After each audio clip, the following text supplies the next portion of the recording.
Detikers, kembali lagi bersama Detik Pagi. Jangan tidur lagi. Selama 3 jam ke depan, Detikers bakal ditemenin menu spesial hari ini. Ada apa aja ya? Let's check this out. Begini nasib jadi pengguna MRT. Ada bongkahan besi yang jatuh di rel MRT nih Detikers. Hal ini bikin para pengguna MRT nggak bisa pulang dan bikin penumpukan pemesanan ojek online. Semoga nggak terulang lagi ya. Masih jadi topik hangat, iuran tapera tuai pro kontra bagi masyarakat. Buruh di Jatim kabarnya akan melakukan unjuk rasa tapera. Di sisi lain, Wakil Presiden Ma'ruf Amin mengatakan bahwa tapera dapat menjadi tabungan masyarakat. Menurut kamu gimana Detikers? Hari Jumat itu punya suasana yang berbeda dari hari lainnya. Tapi kira-kira gimana ya suasana hari Jumat dari Mekah dan Madinah? Terus gimana ya suasana haji saat ini di Tanah Suci? Detikers penasaran? Stay tune terus ya. Nah, itu dia menu hari ini. Selamat pagi Detikers. Sebentar, kebetulan tetangga saya mohon maaf belum membuka apapun di laptopnya ya. Jadi kita harus menunggu beliau sampai membuka laptopnya Tadi dulu. kamu mau cerita apa? Gak. Gue tuh mau mulai Gila. karena tadi pagi tiba-tiba Mongga tuh lumayan agak berteriak dia. Mau nggak? Iya benar dong. Saya dong? Iya. Kenapa? Saya berteriak Karena apa? tiba-tiba berteriak, pahit lagi kopinya. Betul. Jadi dari tadi pagi Hidup gue beliau lumayan ini sih. sudah lumayan agak ngomel-ngomel karena dia pengen kopi gitu. Dan kemudian kopi yang dicip dia bilang kepahitan. Terus gue bilang gini, wah ketahuan nih anak masih muda. Karena biasa makin tua makin suka yang Pahit-pahit. Tripama. Lu gak usah ngomong doang, jawab lo. Mocha. Aku pesannya mocha dikasih cappuccino. Ya beda dong. Ekspektasi pantesan. saya tidak Iya, bertemu guys. Iya. Sampai akhirnya Gimana? Mongga bilang, enggak, gue juga bisa yang pahit-pahit. Cuman ekspektasi gue, Betul. gue membayangkan minuman ini manis gitu. Pakai. Aku butuh gula. Nah. Nggak usah, udah cukup, makasih. Nah, Tropicana. kemarin tuh gue sempat bete banget sebenarnya gara-gara Kenapa? gue tuh mau potong rambut. Mm-mm. Shout out buat Mas Fian alias Mas Asep yang biasa motongin gue rambut. Oke. Nah kemarin tiba-tiba si orangnya, kliennya itu membludak. Oh. Jadi pas gue nyampe sana, gue masih harus nunggu 6 orang sebelum gue dipotong rambutnya. Karena orang itu udah janjian, kayak gue kan udah janjian dulu dong.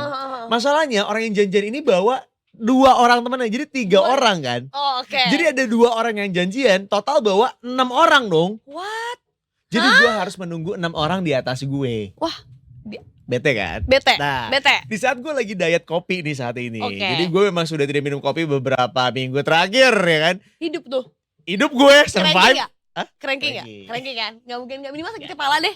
Gue cranky. Iya kan? Tapi akhirnya gue bertahan dengan gue gak minum kopi. Terus yaudah kemarin karena gue gak tahu nunggunya ngapain. Iya. Gue minum kopi dong. Iya, terus Gue apa kan, terjadi? nah ada salah satu chain coffee asal Indonesia memang. Tapi dia ada di mall, Oke. lumayan gede. Kebetulan ada di depannya tempat potong rambut gue. Gue cobain lah. Iya.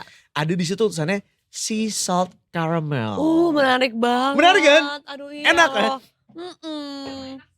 Nah, Oh iya tapi viral. bukan itu mereknya. Ini tuh chain yang Apa sih gede ini yang gitu. mana? Ada Aku gak tahu apa-apa dia ya. ngikutin yang produk lain, tapi ini beda lagi. Oke. Nah udah gitu gue dengan pedenya kan, gue bilang oke saya mau itu aja satu gitu.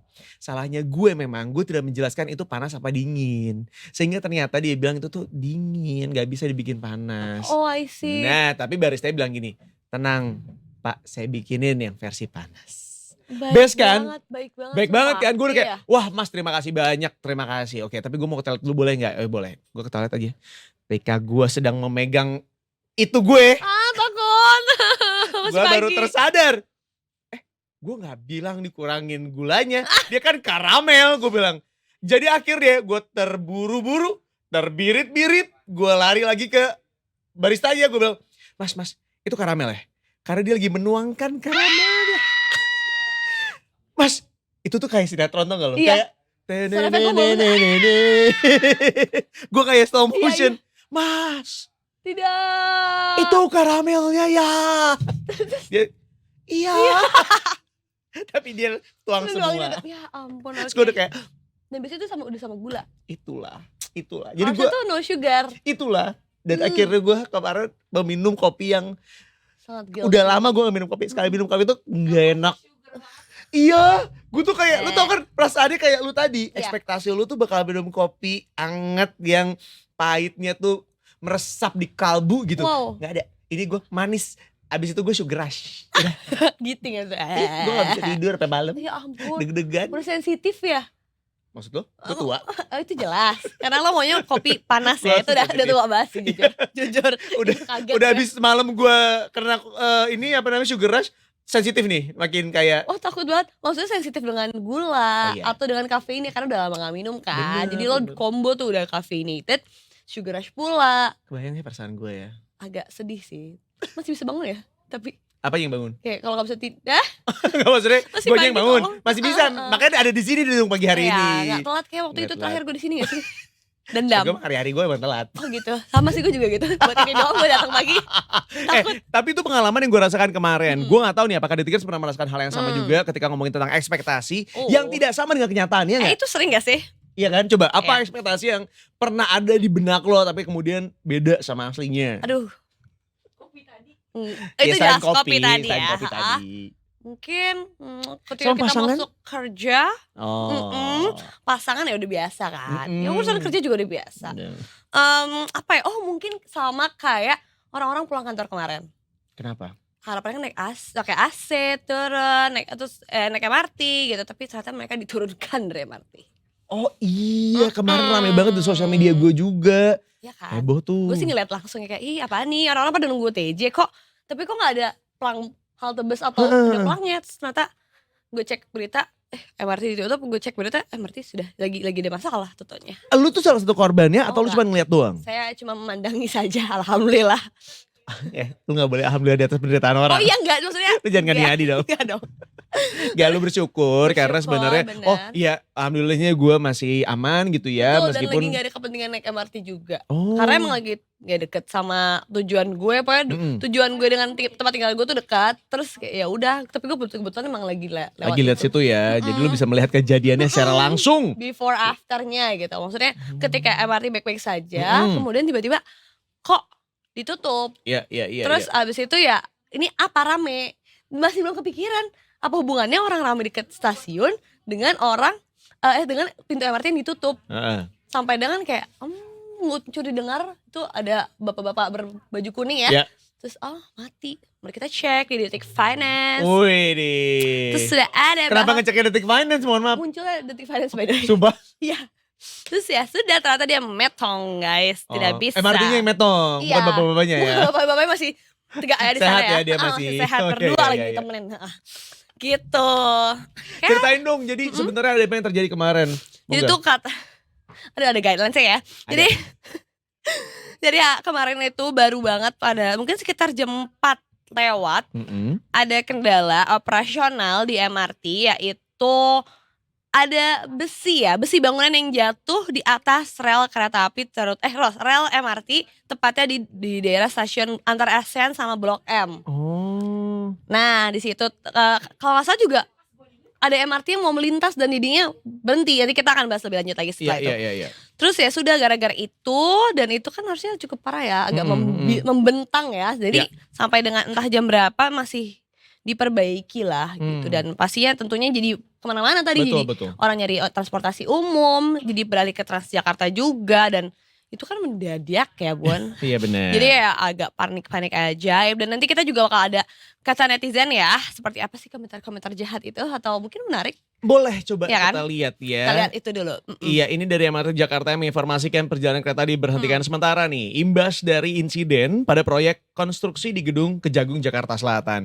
Dan para pengguna layanan ini curhat di media sosial.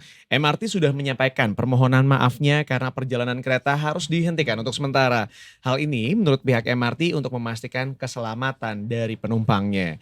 Terkait kejadian ini, otomatis perjalanan para pengguna MRT juga keganggu nih. Apalagi gangguan ini terjadi di jam yang padat. Oh Ya no. kebayang dong pas jam pulang kantor juga jam 4 lebih 40 menit ya.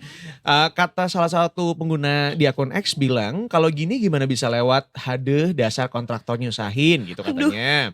Ada juga yang bilang dari pengguna lainnya, ya ampun Min, pas jam pulang kantor banget nih, gak kira-kira banget gangguannya. Tapi kan namanya juga gangguan ya, kita gak pernah bisa menentukan kapan waktunya ya gitu.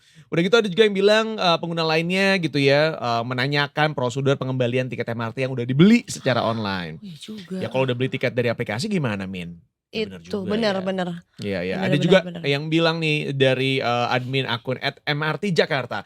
Mohon maaf atas ketidaknyamanannya. Terkait tiket yang sudah dibeli, kakak dapat melakukan proses refund di stasiun MRT Jakarta. Ya, terima kasih. Iya, Tuh udah terima dijawab kasih. langsung ya dari MRT Jakartanya.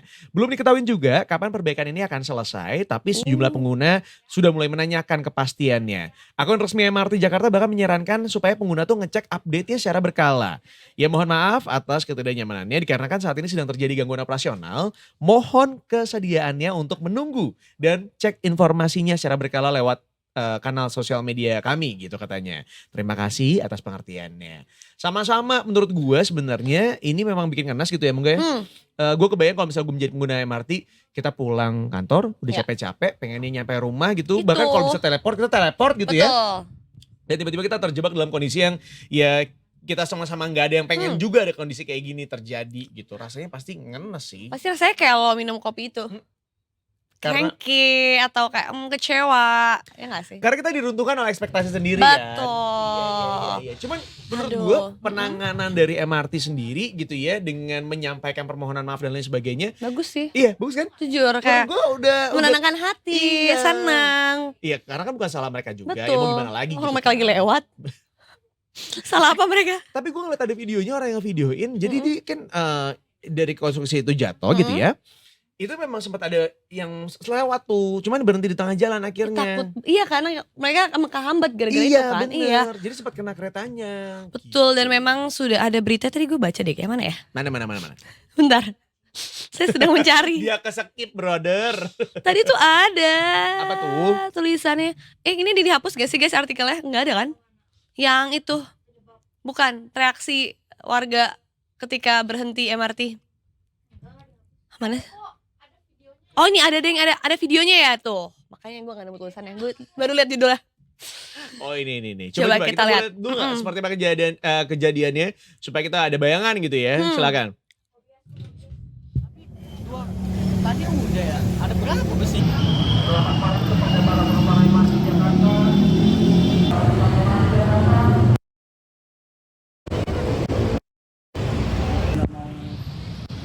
Ngomong Kenapa? langsung ke Polres yang bikin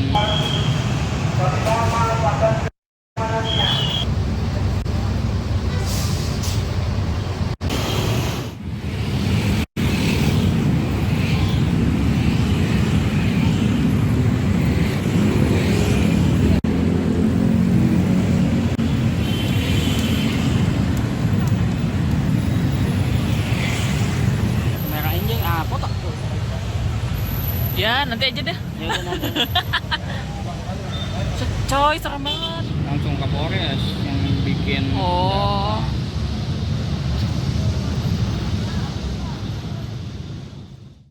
Gila serem banget. Besinya gede banget. Mungkin gue adalah part of orang Indonesia banget yang kalau ada kejadian apapun kita selalu bersyukur gitu ya. Kayak alhamdulillah banget tidak ada korban jiwa, Betul. tidak ada korban luka sejauh ini gitu Sigap ya. juga sih masinisnya. Iya kan, Iya sigap kan? juga. Jadi menurut gue sih ya ada hal yang perlu kita syukuri juga dari kejadian. Ini bukan toxic positivity ya teman-teman ya. Gue cuma mau bersyukur aja karena alhamdulillahnya tidak ada Toxic aja gak pakai positif. sekeliling gue yang toxic nih. Oh, baik. Komentar melulu kayak netizen. Betul. Astagfirullahaladzim. Ya gitu sih, gue masih bersyukur karena semuanya baik-baik aja, selamat gitu ya. Dan ini juga di salah satu artikel kita juga ada cerita nih. Gimana sih perasaan atau kesaksian penumpang MRT yang diberhentikan gitu ketika jatuhnya si besi itu. Salah satunya ada dari Dan yang diwawancara sama tim Detikom. Dia bilang, saya lagi mengarah ke Lebak Bulus ini tadi. Sebelumnya MRT sempat berhenti mendadak sekitar 3 menitan sebelum memasuki stasiun ASEAN. Kata masinisnya ada sedikit gangguan dan menunggu kereta dari arah berlawanan melintas. Mungkin itu gimmick sementara ya. Mungkin. Masih memproses juga masinisnya mungkin ya. Kemudian juga ada lagi lanjutannya dari ASEAN sewaktu MRT hendak masuk ke Blok M, pas banget di depan stasiun di depan Kejaksaan Agung yang lagi direnov, tiba-tiba kedengaran suara hentakan cukup keras dari sebelah kanan kereta yang disertai percikan listrik. Oh my god.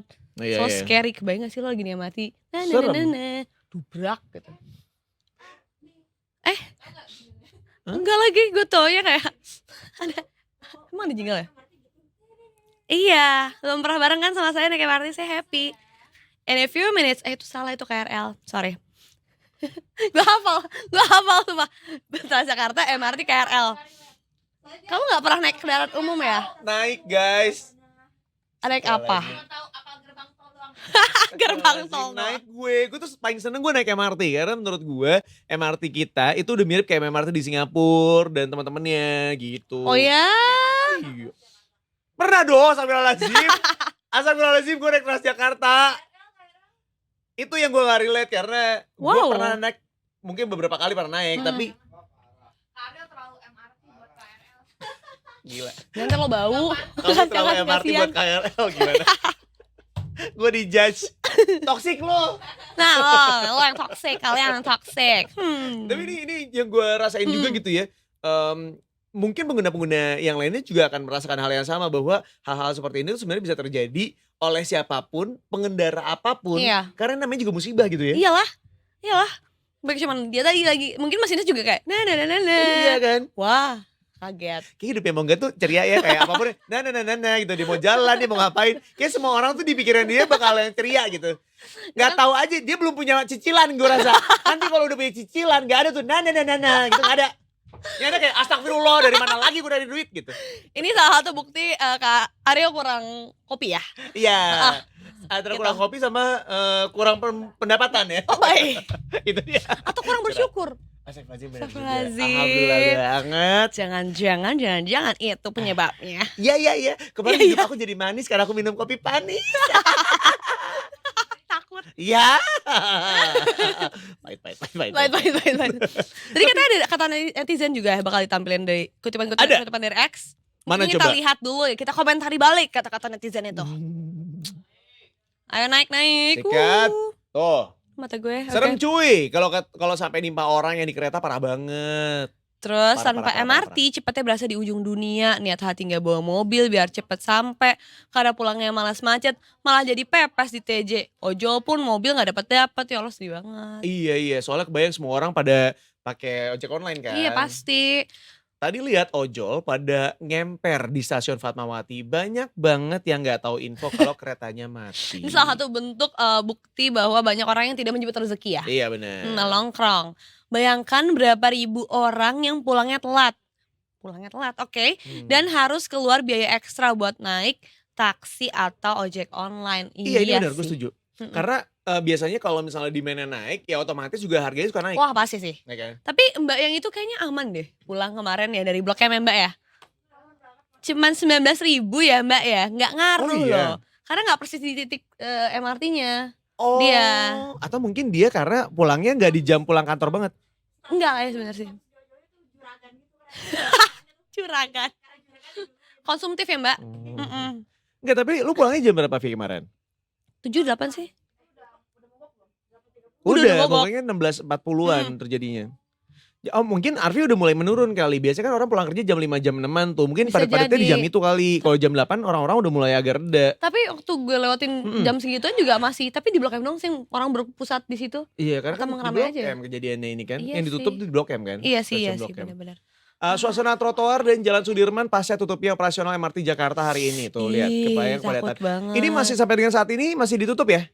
Sejauh ini infonya gimana guys? Belum ada update ya. Tapi kalaupun misalnya hari ini masih ditutup, berarti kemungkinan besar hari ini bakal macet banget. Karena Pasti. semua orang bakal bawa kendaraan gitu ya. Tadi lo gimana di jalan? Tadi sih gue Tidur. enggak dong. Oh, enggak. Kan gue nyetir. Oke. Oh Aman-aman aja sih Oh, sejauh ini. sudah normal guys. Sudah normal ya? Coba saya Oh, ya udah. bacakan kembali ya. Pantas dari MRT Lebak Bulus ordernya badak semua. Badak gak tuh takut banget. Bercula 1, bercula 2. Nih. The commuting scene tonight after the Jakarta MRT is forced to shut operations during rush hour.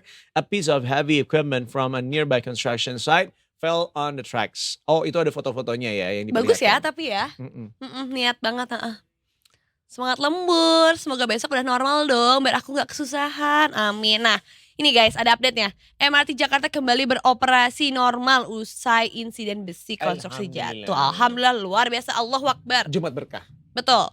Jadi katanya MRT Jakarta kembali beroperasi lagi. Kami siap mengantarkan dengan aman, nyaman, dan tepat waktu, kata MRT melalui Instagram resminya pada Jumat tadi pagi. Mari gunakan MRT Jakarta sebagai moda transportasi mobilitas teman MRT, sambungnya. Best. Udah aman ya guys, udah bisa. Semoga tidak terjadi lagi hal-hal aneh lagi yang kayak semalam ya. Amin. Gitu. Dan ada lanjutan juga permohonan maaf dari Kepala Divisi Corporate Secretary PT MRT Jakarta Ahmad Pratomo melalui keterangan resmi perusahaan bahwa dia menyatakan mohon maaf kepada seluruh masyarakat pengguna layanan MRT Jakarta atas ketidaknyamanan yang ditimbulkan. MRT Jakarta akan melakukan evaluasi secara menyeluruh agar kejadian ini tidak kembali terulang di waktu yang akan datang. Enak banget ya maafnya semuanya gitu, kayak ya udah saya ya, padahal mereka nggak sepenuhnya salah sih. Malah menurut Korban gue sih. salah sih. Iya, tapi ya karena mereka melayani banyak orang, mereka harus memenuhi ekspektasi orang. Ya, karena mungkin juga ekspektasi orang akan nyalahinnya langsung ke MRT-nya kan. Jujur. Seolah kayak MRT-nya yang nggak beroperasi. Betul. Ya lu yang repotin orang banyak. Betul, belum lagi kita agak rendah membaca ya. Iya kan, makanya Literasi nonton Detik membacanya Pagi. masih kurang betul. gitu. Tapi kan Biar dibantu langsung baca. sama Detik Pagi kan. Jadi lu gak usah baca, kita bacain guys. Betul. Nonton. Boleh promo yang sore gak? Enggak ya? Gak berani. Mau nggak? Gak berani guys. Gue nanya dulu makanya. Iya bener. Makasih ya Di Anas momen ya. ini emang cuma Mongga yang double agent ya.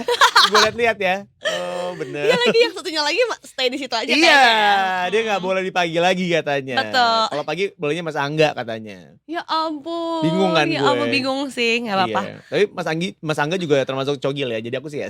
Gimana? Soalnya Mas Angga juga sama cogilnya. Bos gue. Lucu banget Mas Angga. Mas Angga sini dong. Ya ini kan. Undang Mas Angga dong. Tripama. Emang Mas Angga siapa dong? Itu loh Red Pill Detik Angga Finance. Guze. Angga Guze, yes. Angga Angsa. Oh rapat Ya, mulu ya dia bos. di meja tahu. Beda. Oh iya. Wow. Ih, Kita, sibuk banget. kita belum, aku belum kenal Mas Hans, belum ketemu. Oh ya, cogil juga. Ih, best. Sekali-kali dong undang sini. Aduh gue gak berani ngomongin mereka. Nanti gue kena di meja. Karena kamu undernya. Sekali-kali dong undang sini dong. Iya masa Iya. Bang mulu gak sih? Tapera. Tapera lah. Tapera. Kenapa Tapera? Sore ini akan konvers terkait Oh, gonjang ganjing. polemik inilah. Sore ya? Gak Ada, siang ya? ada informasi dari produser kita katanya Tapera sore hari ini akan memberikan konferensi pers mengenai gonjang ganjing lah ya yang selama ini ditimbulkan akibat Jujur. adanya Memberikan penjelasan lah biar nggak ada mispersepsi dan Baik. Iya, supaya bola panasnya gak kemana-mana ya. Bener, biar gak terus suzon ya. Bener, kita kan harus husnuzon. Masya Allah, Masya Allah. Coba kita tanya, Arfi, apa perbedaan suuzon dan husnuzon? Bener? Yeay. Itu kelakuan Masya dia soalnya. Allah. Masya Allah. Di momen itu aja lu udah tukang bohong ya? Gak ada pencemperan orang pesantrennya ya. Gak ada. Tidak. Bahkan pesantren kilat pun gue gak percaya kalau di Nggak pesantren mungkin. kilat gak ada. Pasti Nggak ada. dicabut. Itu juga bayar kan sertifikatnya kan? Astagfirullahaladzim. Bikin sendiri. Luar biasa kreatif Pakai ya. Canva. Kayak zaman ini belum ada deh. Tuh kan. Berarti ke tukang fotokopi kan? Photoshop. Photoshop. Corel Draw. Enggak ya? Dima. Gak semua orang main Corel Draw. Enggak, Nggak ini ada. susah tahu. Iya, Banget makanya ceritanya. ribet. Heeh. Udah kita mah Photoshop. gampang-gampang aja. Zaman sekarang mah ngedit juga pakai CapCut lah udah. Gak usah Kamu lo nyuruh pakai. orang gak sih? Iya bener. Iya kan? Atau ngomong tukang fotokopi. Enggak ya? Tapi kita Oke, ngomongin Tapera dikit boleh kali ya. Tapera, Soalnya- tapera. Ah iya benar Tapera, juga. saya orang Batak nih. Tapi kita coba vote dulu. Apa? Di sini pada ngomongnya apa? Tapera apa Tapera? Tapera. Tapera gue juga. Tapera. Oh my god. Oh Gampang takut. banget. Orang Indonesia banget nih, gampang buat Iya ditarik loh. ke sini, gampang ntar ke sana.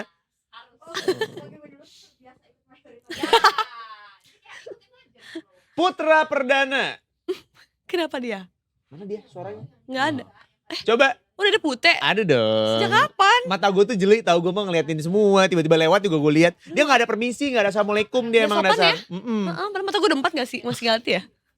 Kata dia, lah gue juga nggak assalamualaikum, mohon maaf. Iya juga. Shalom gue mah. Putra, lo bilangnya apa? Tapera apa tapera? Jelas tapera.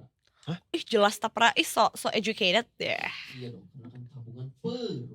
Perumahan. Coba, emang lu Jabodetabek, lu pasti ngomongnya Jabodetabek kan? Nah, Iya, karena kan ngomongnya Bekasi. Oh tiba-tiba konsisten. tiba-tiba mendadak Batak. Bekasi. Bisa gitu ya. Oh, Simpen, iya, iya. no hampir. Itu Karena produk. kan pejabat. Tapi gitu gak apa-apa, jangan. Itu jangan. Aku Karena pintar, iya aku bisa coba diri aku bener, sendiri. bener. Soalnya kalau aku kan tabungan aku cuma Alo Bank sama Mega gitu. Gua liatin aplikasinya apa?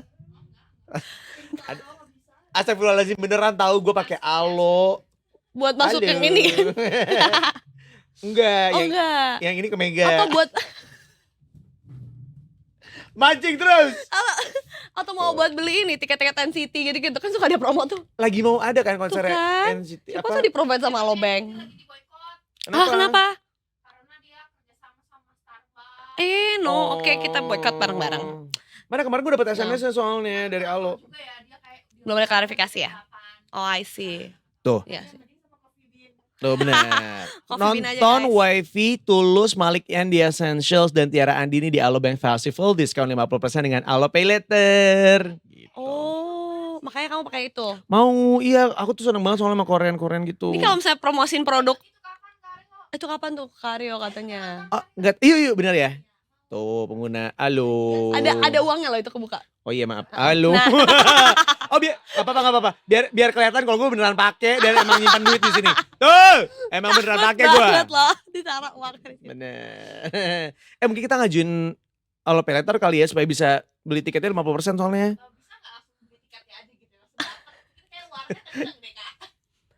Tuh coba aja colek-colek di sini-sini gitu kan siapa tuh ada orang.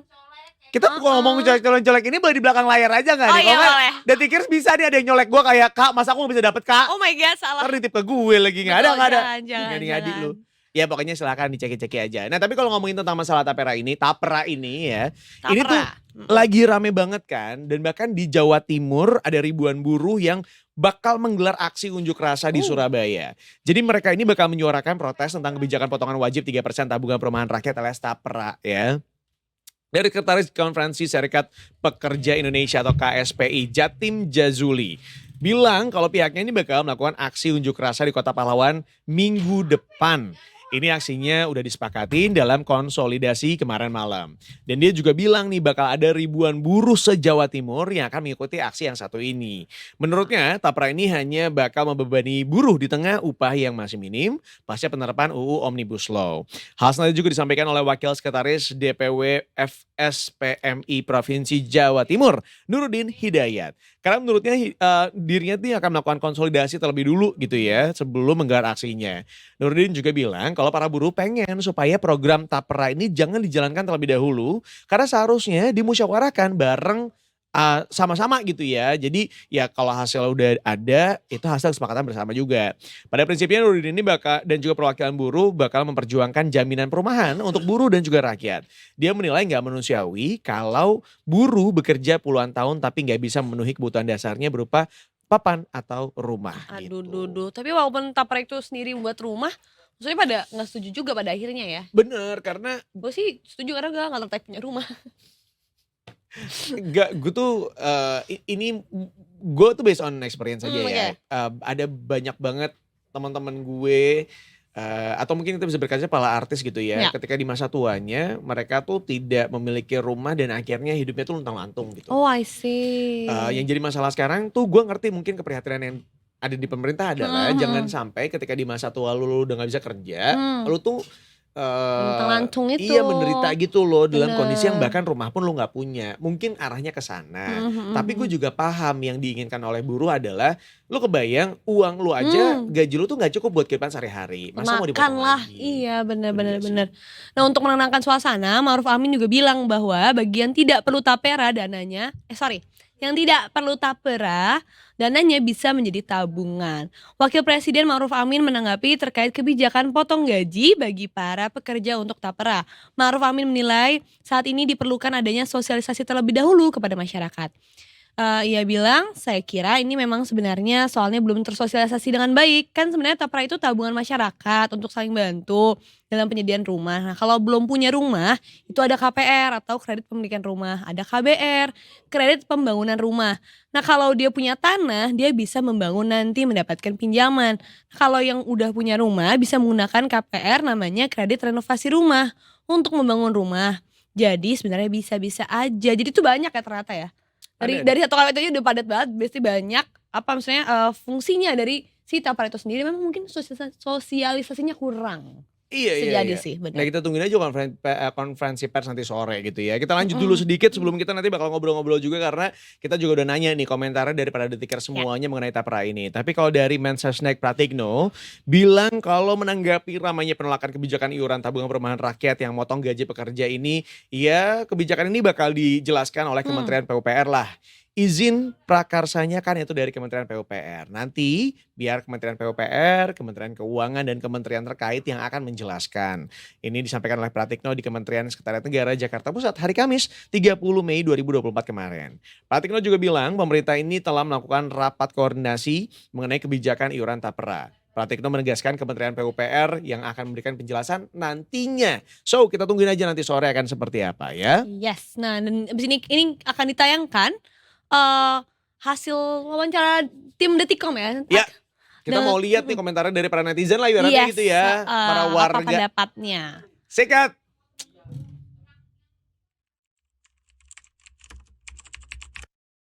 Saya agak kurang setuju dengan kebijakan tapera. Saya tidak setuju. Menurut saya setuju. Saya sih nggak setuju ya, Kak. Kalau saya sih nggak banget. boleh saja sih. Saya agak kurang setuju sih. Menurut saya, tapera itu kan tabungan perumahan rakyat, yang mana jika dilihat dari sisi positifnya itu, agar setiap individu itu memiliki kepemilikan rumah. Jika dilihat dan diasumsikan, jika potongan gaji aja 3%, 0,5%-nya dari kantor, 2,5%-nya itu dari si pekerja. Apakah mungkin bisa dicairkan dan bisa dijalankan sesuai dengan keinginan di awal? Dan jika saya baca, untuk pencairannya sendiri itu hanya bisa pada saat pensiun dini atau di umur 56 tahun.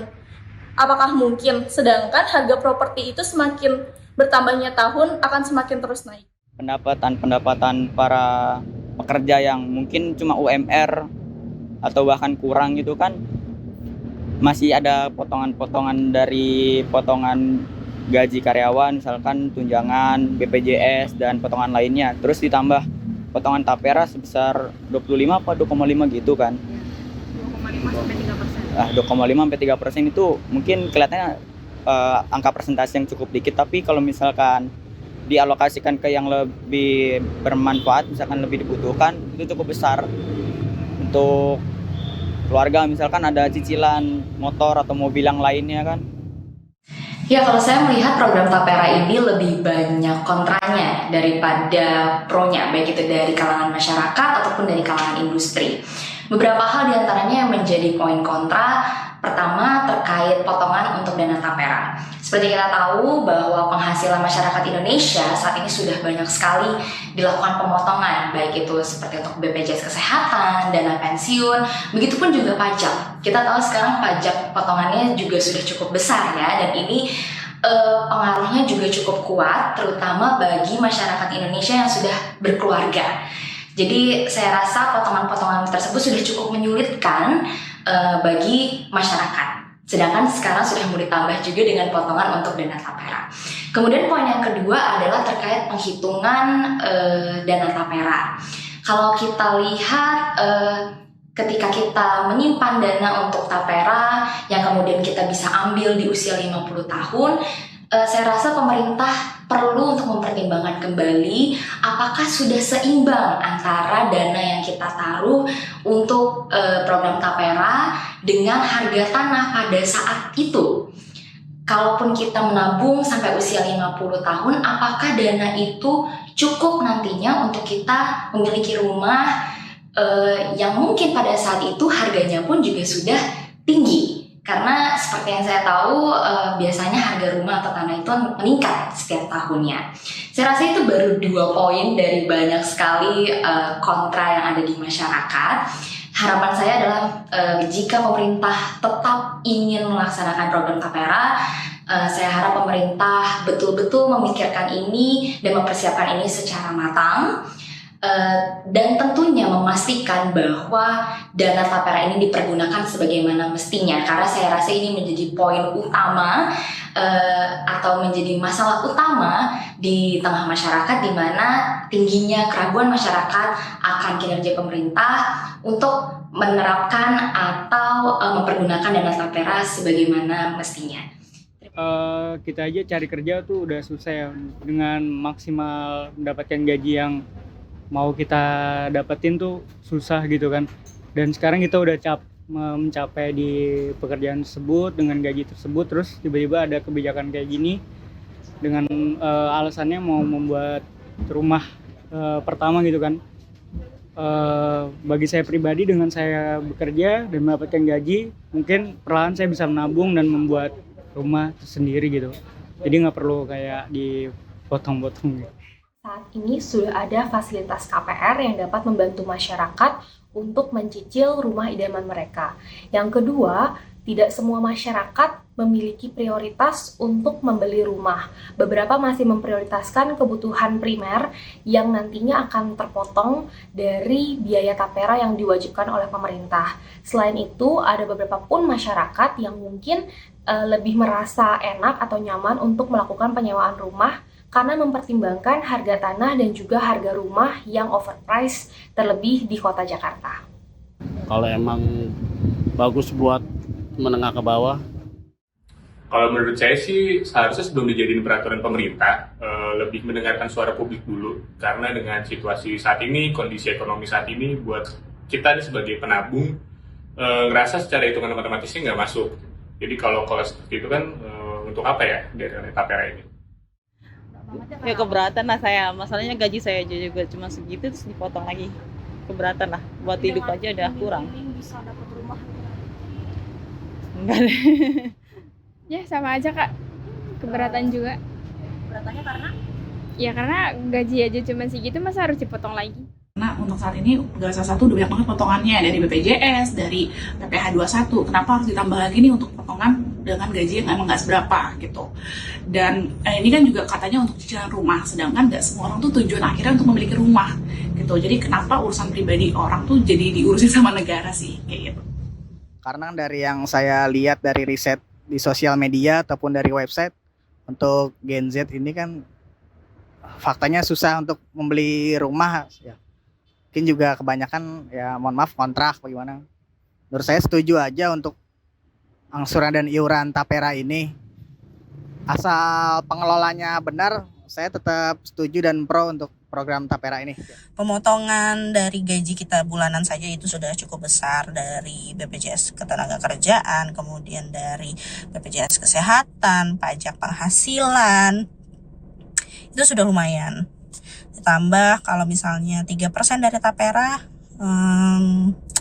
saya rasa akan memberatkan, seperti itu, akan memberatkan rakyat gitu. Karena kebutuhan pokok semakin tahun semakin tinggi dan tidak sebanding dengan kenaikan gaji karyawan. So, seperti itu. Kemudian untuk alasan yang kedua, kalau dikalkulasiin 3% dari 5 juta UMR Jakarta, ya kan? 1 bulan itu kira-kira kita dipotong 150.000. 12 bulan dalam 1 tahun. Kalau per tahunnya berarti kita dapat sekitar 1.800.000. Kalau dihitung 30 tahun sampai 30 tahun kita bekerja sampai usia pensiun itu 54 juta. Untuk tahun ini aja, adakah rumah harga 54 juta? Tidak ada harga rumah 54 juta. Apakah akan ada subsidi dari pemerintah? Kita belum tahu.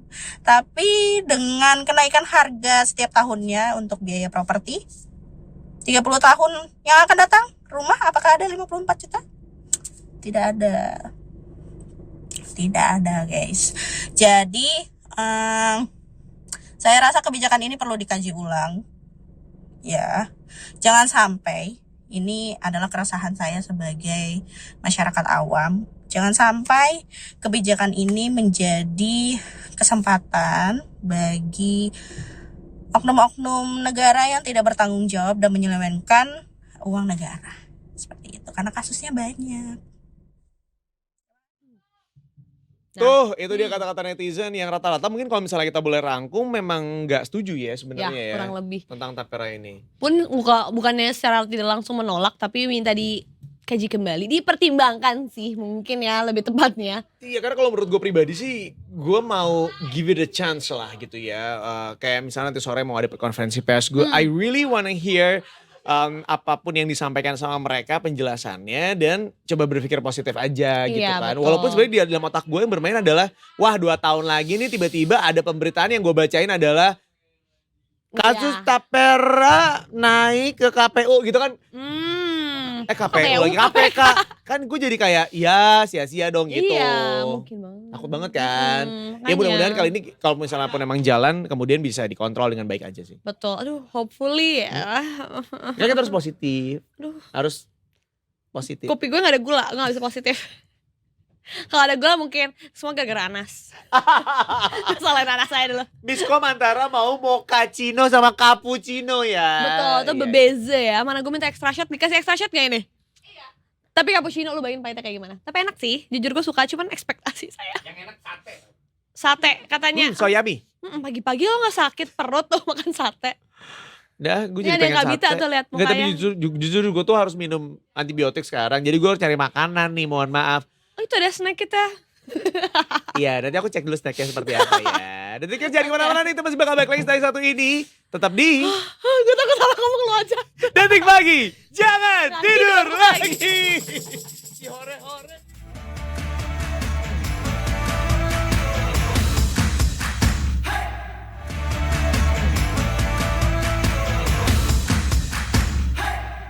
Template pagi ya. Kembali lagi masih di Detik Pagi. Jangan tidur lagi.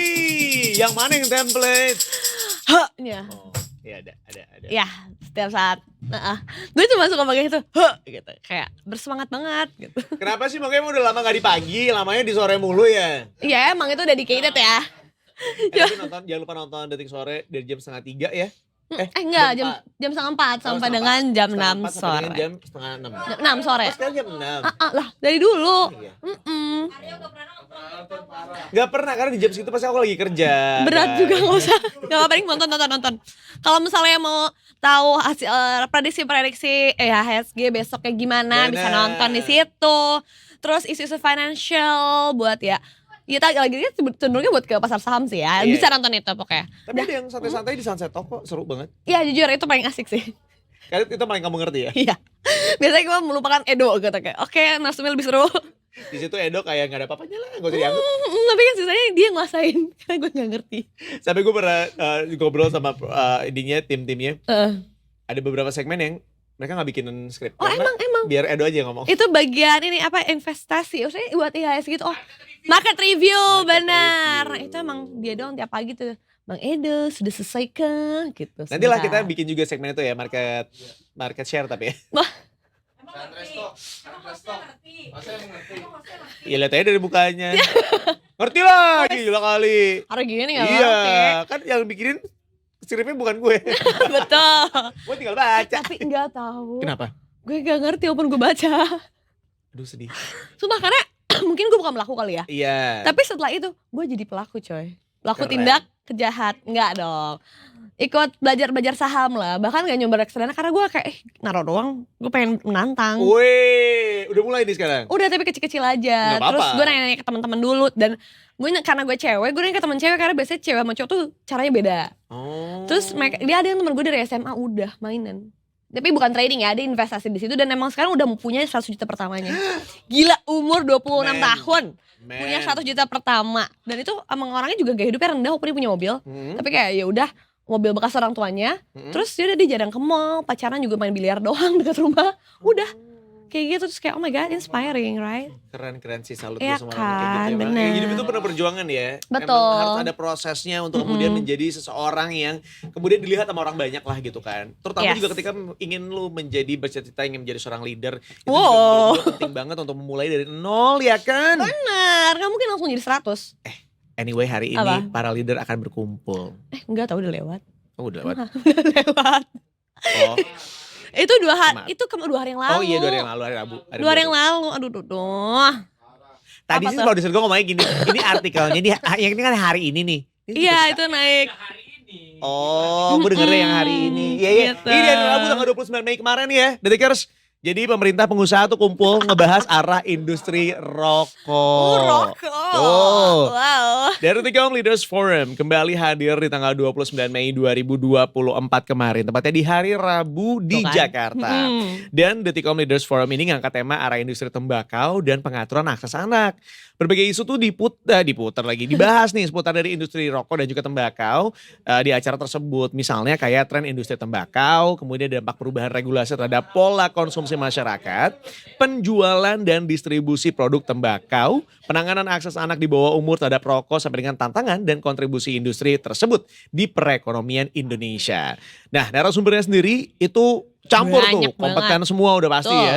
Dan ngebahas tentang industri rokok baik dari pemerintah, pengusaha, akademisi sampai dengan ekonom. Salah satu pembicara dalam acara tersebut adalah Menteri Perdagangan Zulkifli Hasan alias Zulhas. Kemudian ada Ketua Umum Asosiasi Pengusaha Retail Indonesia Aprindo Roy Mandey, Direktur Jenderal Agroindustri Kementerian Perindustrian Kemenperin Putu Juli Ardika, Ketua Umum Gabungan Produsen Rokok Putih Indonesia atau Gaprindo Beni Wahyudi, Ekonom Center of Industry, Trade and Investment Indef Ahmad Heri Firdaus, sampai dengan dosen Fakultas Kesehatan Masyarakat Universitas Erlangga Dr. Shoim Hidayat.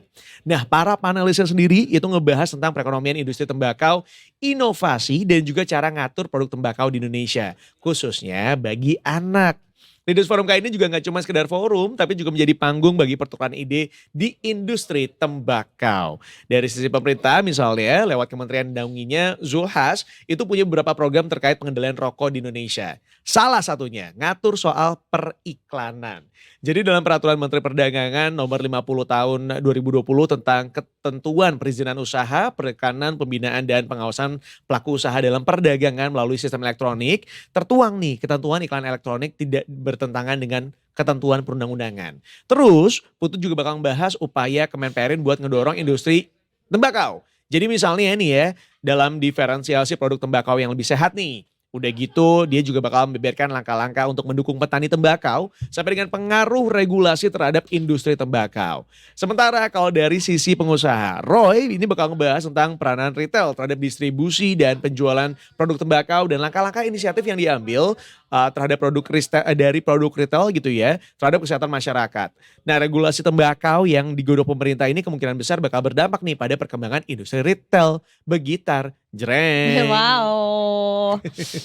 Secara garis besar di Leaders Forum ini ngangkat tema tadi arah industri tembakau dan ada beberapa pembicara yang tadi dijelasin sama Aryo. Kurang lebih ada Direktur Jenderal Perdagangan Dalam Negeri Kementerian Perdagangan Ishkari mengatakan bahwa meski produk tembakau berkontribusi, persis sama gue ngomongin, berkontribusi besar ke perekonomian, tapi pemerintah juga harus mengatur pengendalian agar sesuai dengan peruntukannya. Setuju. Kemudian juga ada Asosiasi Pengusaha Retail Indonesia atau APRindo mengusulkan agar edukasi kesehatan khususnya mengenai dampak dari rokok dimasukkan dalam kurikulum sekolah. Dan yang terakhir adalah Gabungan Produsen Rokok Putih Indonesia. Wow, bukan rokok kretek ya. Enggak dong. Mengusulkan agar aturan terkait industri tembakau dibuat secara terpisah. Wow, Itu dia. nyeluruh banget soal rokok-rokok ini ya. Kalau dari Gitu. Kementerian Perdagangan mencatat realisasi penerimaan cukai hasil tembakau sampai dengan akhir tahun 2023 kemarin itu sudah mencapai 213,48 triliun rupiah. Wow. Nah, penerimaan cukai ini tuh berkontribusi terhadap perekonomian dengan menciptakan lapangan kerja bagi sekitar 5 sampai 6 juta tenaga kerja. Tapi pemerintah juga perlu nih buat ngatur pengendalian produk tembakau supaya sesuai dengan peruntukannya. Direktur Jenderal Perdagangan Dalam Negeri Kemendak Isi Karim bilang pengendalian dan pengawasan produk tembakau ini perlu banget dukungan dari industri hulu dan hilir, yaitu kalangan industri dan petani tembakau. Isi menjelaskan bahwa konsumsi rokok dan produk tembakau di Indonesia ini adalah peluang sekaligus juga tantangan. Ya kayak dua belah mata pisau lah ya. Jadi kalau misalnya kita ngelihat gitu ya, diperlukan pengaturan tepat supaya tembakau itu bisa berkontribusi nih terhadap penerimaan negara dan perluasan dari lapangan kerja. Kemendak mendukung pengendalian produk tembakau lewat peraturan dan sosialisasi terkait dampak buruk perokok bagi anak-anak dan lapisan masyarakat yang rentan. Rokok ini memberikan banyak pendapatan ya ke negara, tapi ada salah satu biang kerok dari kerugian yang didapat negara, yaitu maraknya rokok ilegal. Apaan kok ada rokok ilegal? Kok lo gak tahu sih? Enggak. Serius? Oke, gue ceritain dulu aja ya. Peredaran rokok ilegal di Indonesia diperkirakan mencapai 7%, tapi berdasarkan laporan industri jumlahnya lebih dari itu. Kenaikan harga cukai rokok menjadi salah satu penyebab banyaknya rokok ilegal karena konsumen cenderung mencari produk yang lebih murah karena gak kena cukai. Nah, industri rokok harus memperhatikan industri rokok harus diperhatikan oleh semua stakeholder, khususnya pengendalian terhadap rokok ilegal. Kemenperin berkoordinasi dengan Ditjen Bea Cukai untuk melakukan registrasi semua mesin pelinting dan memperketat pengawasan untuk mengurangi potensi produksi rokok ilegal. Nah, potensi kerugian negara dari rokok ilegal cukup besar jika acuannya dari pendapatan cukai. Karena tadi kan khususnya di cukai. Nah, lewat pengendalian rokok ilegal maka pendapatan negara juga akan bertambah. Kemenperin sedang menggodok kemungkinan bagaimana upaya untuk memperkecil ruang gerak di produksinya rokok ilegal gitu. Kita ada sedikit liputannya kali ya, kita tayangkan. So, here it is.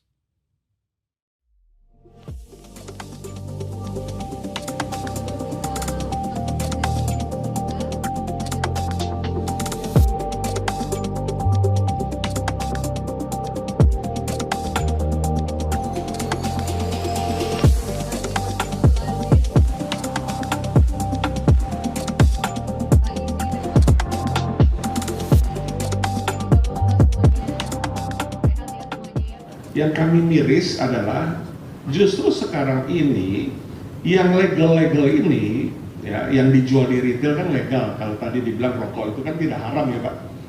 Jadi kami menjual barang yang bukan haram, artinya rokok ini adalah tidak haram. Harus tergerus dengan yang ilegal. Nah ini yang menjadi miris dari sisi kacamata kami ekonomi. Karena apa? Karena kita tahu bahwa tadi sudah disebutkan yang ilegal itu pasti nggak bayar cukai. Sementara yang bayar cukai adalah yang legal. Tadi sudah disebutkan hampir 300 triliun. Pemerintah ambil cukai ya, dan pajak korporasi dari rokok. 213 tadi sudah disebutkan oleh Pak Dirjen PDN. Kemudian sisanya hampir 80-an itu adalah dari pendapatan perusahaan-perusahaan yang memproduksi rokok. Jadi dengan kata lain 300 triliun nih. Ya. Tambah 140 triliun lagi jadi IKN yang kedua. Ya. Jadi sudah besar nilai. Mungkin ada sebagian orang yang akan berpikir bahwa event-event kayak gini tuh buat apaan sih gitu ya. Mungkin terlalu berat atau mungkin terlalu jauh dari jangkauannya mereka. They're not relate anymore about these things. Padahal sebenarnya menurut gue justru dari informasi-informasi kecil kayak gini kita tuh bisa belajar dan kita bisa tahu lebih banyak lagi. Terutama tentang industri rokok yang ada di Indonesia. Karena lu bayangin ya, kita tuh lumayan menghasilkan banyak rokok-rokok begitu ya. Sebagai kita penghasil rokok yang cukup besar gitu ya. Pendapatannya pun juga cukup besar dari rokok. Kita juga harus memperhatikan jangan sampai rokok ini justru merugikan bagi kita sendiri, terutama untuk anak-anak gitu ya. Apalagi masih bocil kok udah ngerokok. Nah ini nih dari Gabungan Produsen Rokok Putih Indonesia, Gaprindo, ngusulin supaya aturan terkait industri tembakau tuh dibikin secara terpisah dari aturan kesehatan. Seperti halnya rancangan peraturan pemerintah atau RPP Kesehatan tentang aturan pelaksanaan UU nomor 17 tahun 2023.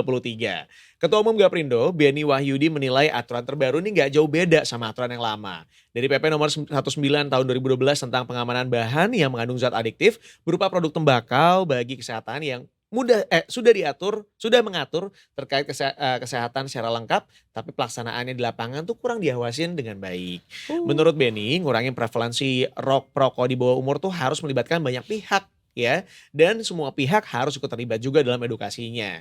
Dia juga ngaku kalau regulasi terkait industri tembakau ini cukup jadi tantangan bagi para pelaku usaha. Dengan adanya peraturan baru belum tentu bisa nekanin prevalensi rokok. Justru bisa bikin rokok yang ilegal ini beredar dengan lebih mudah lagi gitu. Aduh, ribet ya bikin regulasi ya. Ya, pernyataan langsung dari Gaprindo seperti apa? Sikat!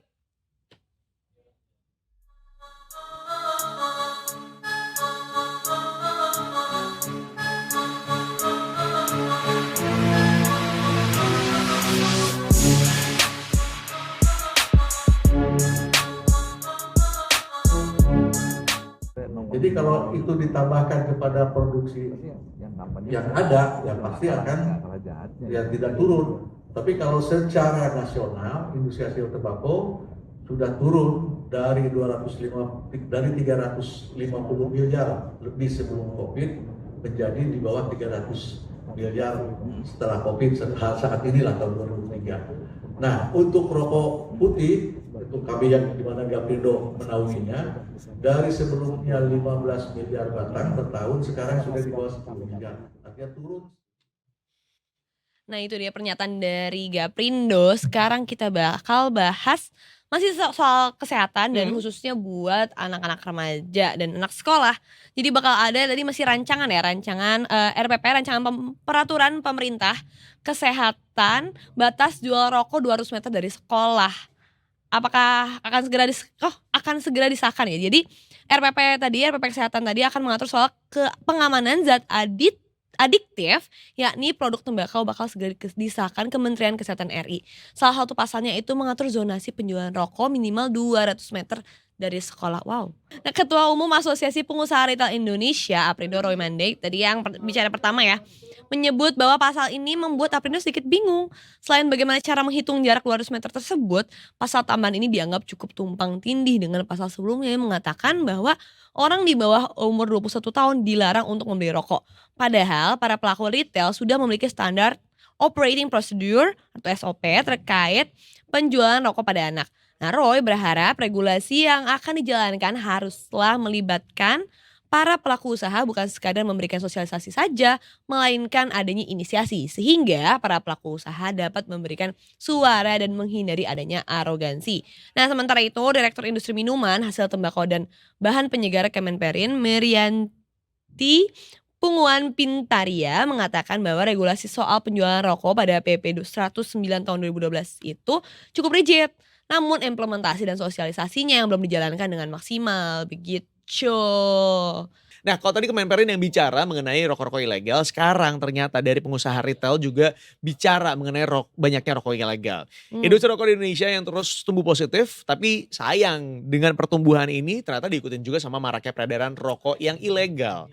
Dari Asosiasi Pengusaha Retail Indonesia, Aprindo menyoroti fenomena yang satu ini dan menyatakan bahwa rokok ilegal menggerus industri rokok legal. Jadi ini berdampak pada upaya pemerintah dalam mendorong pertumbuhan ekonomi.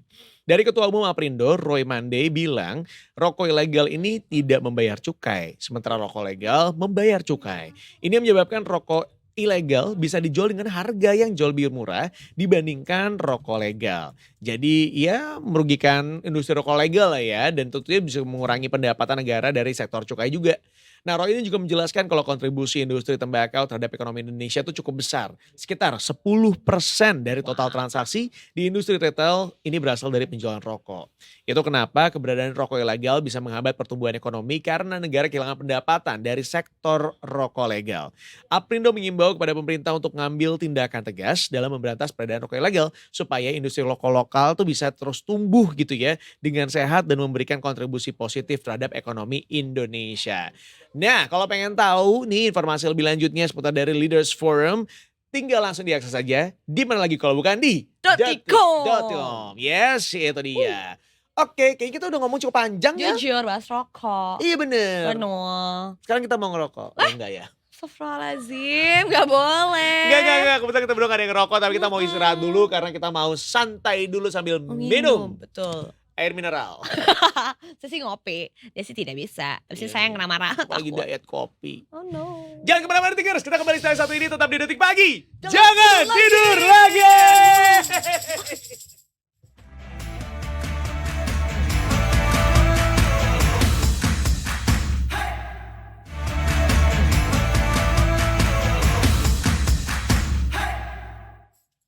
Kembali lagi masih di Detik Pagi. Jangan tidur lagi. Saking dia takut salah, dia buru-buru ngomongnya. Takut banget sumpah. Lagi mau gas sendiri ya, coba. Kembali lagi di Detik Pagi. Jangan tidur lagi. Harus kayak gitu, enggak gue lupa. Semangat Mongga, yuk bisa yuk. Bisa, ketuk- tapi mati. Apa? Jangan sampai ketukar sama sore. Jangan, ya kan? takut banget. Tapi hari ini tuh ada yang spesial tau. Apa tuh? Kamu?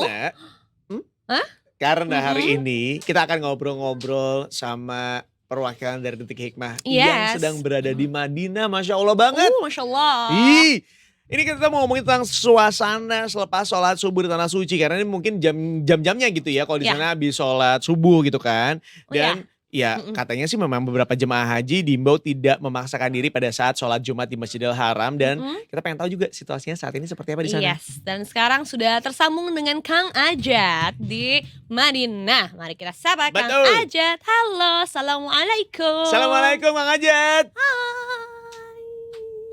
Waalaikumsalam. Boleh. sama siapa? Sama Lumowa ya? Sama Mongga di sini, Kang Ajat. Sama Mongga dan Aryo. Sama Lumowa. Iya. Oke, apa kabar? Alhamdulillah, damang. Kang. Alhamdulillah, Hirobbil Alamin. Alhamdulillah. Ya, ini alhamdulillah nih cuacanya sangat bersahabat ya pagi ini itu. Suhunya tadi itu saya ukur 36 derajat ya. Biasanya jam segini itu udah 39. Kalau siang itu bisa sampai 44 derajat gitu. Wow. Kang, tapi bener deh, Masya Allah banget kita ngelihat pemandangan. Saya mau cerita sedikit ya, mungkin boleh. Ya boleh dianggap norak, tapi saya mau cerita pengalaman pribadi aja ya. Memang begitu kita keluar dari tempat menginap tuh ya, kita kan dari Maktur itu menginapnya sekitar 100 meteran lah ya dari Masjid Nabawi. Itu begitu keluar tuh terasa pangap. Kalau tahu hawu nggak hawu? Kayak kompor gede gitu. Iya. Kayu bakar. Nah itu panasnya tuh push gitu kan. Kering, panas gitu. Tapi begitu mendekati Masjid Nabawi, beberapa langkah menjelang payung-payung raksasa itu yang di belakang saya itu langsung adem nyep gitu. Makin ke dalam semakin sejuk gitu suasananya tuh, cuacanya itu. Tuh, subhanallah. Masya Allah, ini payung-payung juga lagi terbuka gitu ya, Kang ya? Nah, ini mengembangnya tadi sekitar 5:30. Jadi biasanya itu jamaah sehabis sholat subuh itu nggak pada langsung pulang tuh, pada nungguin, pada foto-foto, pada bikin video lah ya, nungguin mengembang. Karena proses mengembangnya payung ini lumayan lama, sekitar 3 menit dari mulai kuncup mekar. Iya, ini juga jadi salah satu kayak seperti yang sekarang ini itu. Iya, jadi salah satu daya tarik juga gitu yang ya, menjadi Kang salah ya? satu objek wisata. Daya tarik wisata ini. Kang. Nah, yang menarik lagi sebetulnya ya. Kang, punten mau nanya Kang. Tadi kan katanya panas bisa sampai 39 sampai 44 derajat gitu ya. Kang, mau nanya, penasaran banget karena kebetulan aku belum menginjakan kaki di sana gitu ya. Itu tuh kan ada orang-orang yang bilang katanya kalau misalnya mau dingin mah di ubin masjid. Nah, kalau di Madinah sana ubinnya tuh dingin adem gitu gak sih, Kang? Betul, tadi kan saya bilang itu jangankan di dalam masjidnya itu, di halaman istilahnya di pelataran, begitu masuk ke tenda-tenda itu udah rasa suhunya udah beda banget jauh. Saya sama Mas Iqbal ini kan. Ini Mas Iqbal. Halo Kang Iqbal. Terus juga kita bisik-bisik. Mas Iqbal, ini kok bisa cuacanya bisa kontras gini ya gitu kan. Padahal di dalam Masjid Nabawi itu nggak ada AC yang gede-gede macam di Jakarta ditempel di dinding, nggak ada itu. Cuma memang di setiap pilar itu ada semacam pori-pori. Kalau kita pegang itu tuh memang mengeluarkan udara sejuk dari AC, tapi kecil banget gitu. Tapi dampaknya bikin suasana begitu sejuk gitu buat kita para jamaah, sehingga nyaman untuk menjalankan ibadah tuh, mau sholat, mau ngaji, mau ngapain aja di dalam tuh. Ya banyak juga yang pada numpang tidur di sela-sela ibadah itu ya. Ada nggak sih Kang yang norak gitu sampai guling-guling di ubin masjidnya, saking kayak ubinnya kan dingin pasti adem ya? Ya kalau guling-guling enggak lah, pasti diketawain jemaah lain, ngeganggu jemaah lain gitu ya. Mereka juga pasti akan tidurnya di jam-jam tertentu, di momen-momen tertentu gitu kan. Setelah salat selesai atau biasanya menunggu antara waktu sholat. Misalnya kita selesai sholat zuhur nih, ke asar kan jedanya sekitar 3 jam gitu. Nah mereka tuh ada yang nggak langsung pulang ke penginapan ya, beberapa sih biasanya jemaah-jemaah ya, lokasi penginapannya jauh daripada mereka harus kembali butuh waktu lama dalam cuaca yang sangat panas. Kan lebih baik ya udah di dalam masjid aja gitu, gogoleran lah, yuk Gogoleran. tidur-tiduran. Ya. Saya ngebayangin aja kayaknya happy banget lo bisa gogoleran di sana, Iya beneran loh, deh. dingin di antara cuaca panas. Enak banget karena Madinah. karpetnya juga alhamdulillah tebel banget itu di sana itu. Aduh, kebayang sih Di Kang. dalam Masjid Nabawi itu. Kang Punten mau nanya dulu, ini tuh berarti udah hari keberapa dan kegiatan apa nih? Karena menjelang puncak haji berarti ya? Harusnya ya. Ya, kami itu dari kelompok Al-Fat Maktur berangkat dari Jakarta Senin malam masuk ke Bandara Madinah itu mendarat jam 1:15 dan sekitar setengah 2-an atau jam 2 lah ya kita udah masuk penginapan di Hotel Hilton Madinah. Nah, selama kita cuma dikasih kesempatan setengah jam waktu itu ya karena mengejar ibadah arba'in. Ibadah arba'in itu menunaikan 40 kali sholat wajib di Masjid Nabawi. Waktunya total kalau sehari 5 waktu berarti butuh 8 hari itu kan Pak, supaya dapat 40 waktu sholat itu. Nah kemarin kita jam 2, jam setengah 3 tuh udah di dalam Masjid Nabawi, kita sholat tahiyatul masjid, sholat tahajud, lanjut sampai sholat subuh berjamaah. Itu menjadi sholat arba'in yang pertama kami lakukan. Terus apa aja yang kita kerjakan? Ya hari Selasa, hari Selasa Rabu nggak banyak kegiatan karena penerbangan sekitar 9 jam itu lumayan melelahkan ya. Jadi kita lebih banyak setelah sholat ya kembali ke penginapan masing-masing, melanjutkan mungkin doa-doa masing-masing lah ya di dalam kamar atau ada yang istirahat semacam itu. Tapi ya mungkin ada beberapa juga yang suka ngeluyur kayak saya sama Mas Iqbal ini. Keluyuran apalagi nih kalau perhatiin ya Mas Iqbal di Jakarta tuh nggak segede gini loh. Ini baru berapa hari di sini, ya Allah, badannya udah nambah kata dia belum. Aduh udah pada katanya. Emang makanannya enak-enak Kang? Makanya. Karena kita ada jokes di antara jemaah dengan para ustaz. Ya kita kan berangkatnya sama maktur, jadi makan teratur, makan kerja makan terus tidur kayak gitu loh. Jok-jok. Gimana nggak bengkak coba? Iya betul. Oh gitu, makanya emang nama itu kadang-kadang jadi doa. Betul. Karena ini namanya maktur Iya. jadi makan terus gitu ya. Ya.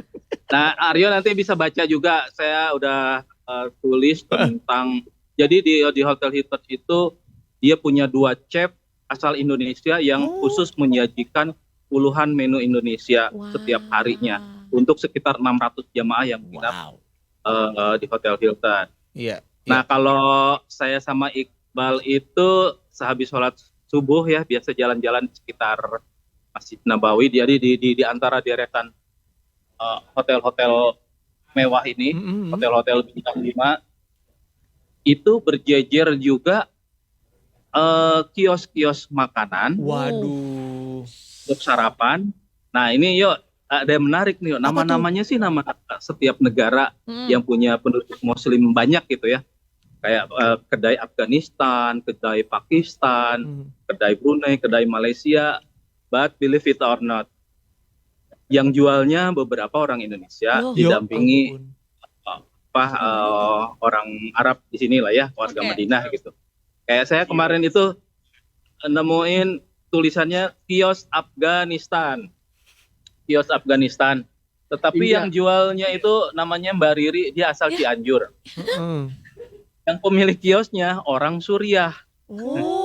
Yang dijualnya mau tahu yang dijualnya? Apa? Yang dijualnya bakwan, tempe goreng, Ya Allah. tahu goreng, sampai kue klepon yang harganya 1 butir itu 3 rial. 3 rial kalau 1 rial 4.300. Ya lumayan lah ya sekitar 13.000. Ini salah satu jamaah dari India ini nebeng tiba-tiba di samping saya. biar mukanya terkenal di mana-mana. Benar, aku masuk TV. Iya. Oh berarti kalau urusan Ini makanan ada jamaah juga yang baru pada datang kemungkinan. Kalau kemarin tuh sampai mungkin ribuan ya dari beberapa kelompok. Dan ini sebentar ini udah mulai ada burung merpati. Jadi di sini tuh ada ribuan merpati sekitar jam setengah 7-an, jam 7 sampai setengah 8 itu berkeliaran berterbangan ke sana kemari gitu ya di sekitar Masjid Nabawi, dan mereka pada nemplok biasanya di antara jendela-jendela hotel itu. Oh, ngadem kali ya. Iya. Selain burung merpati itu ada beberapa kucing. Nah, tadi saya ketemu seorang ibu asal Indonesia, satu kelompok terbang lah dengan kami itu, namanya Ibu Mariam, yang dia memang di Jakartanya itu memelihara belasan kucing, sehingga kemana-mana selalu menyiapkan itu makanan kucing. Sampai di sana loh, di Madinah. Betul. Wow. Bisa sebut mereknya, cadangan sponsorin di Detik ya, jadi nggak boleh sebut mereknya.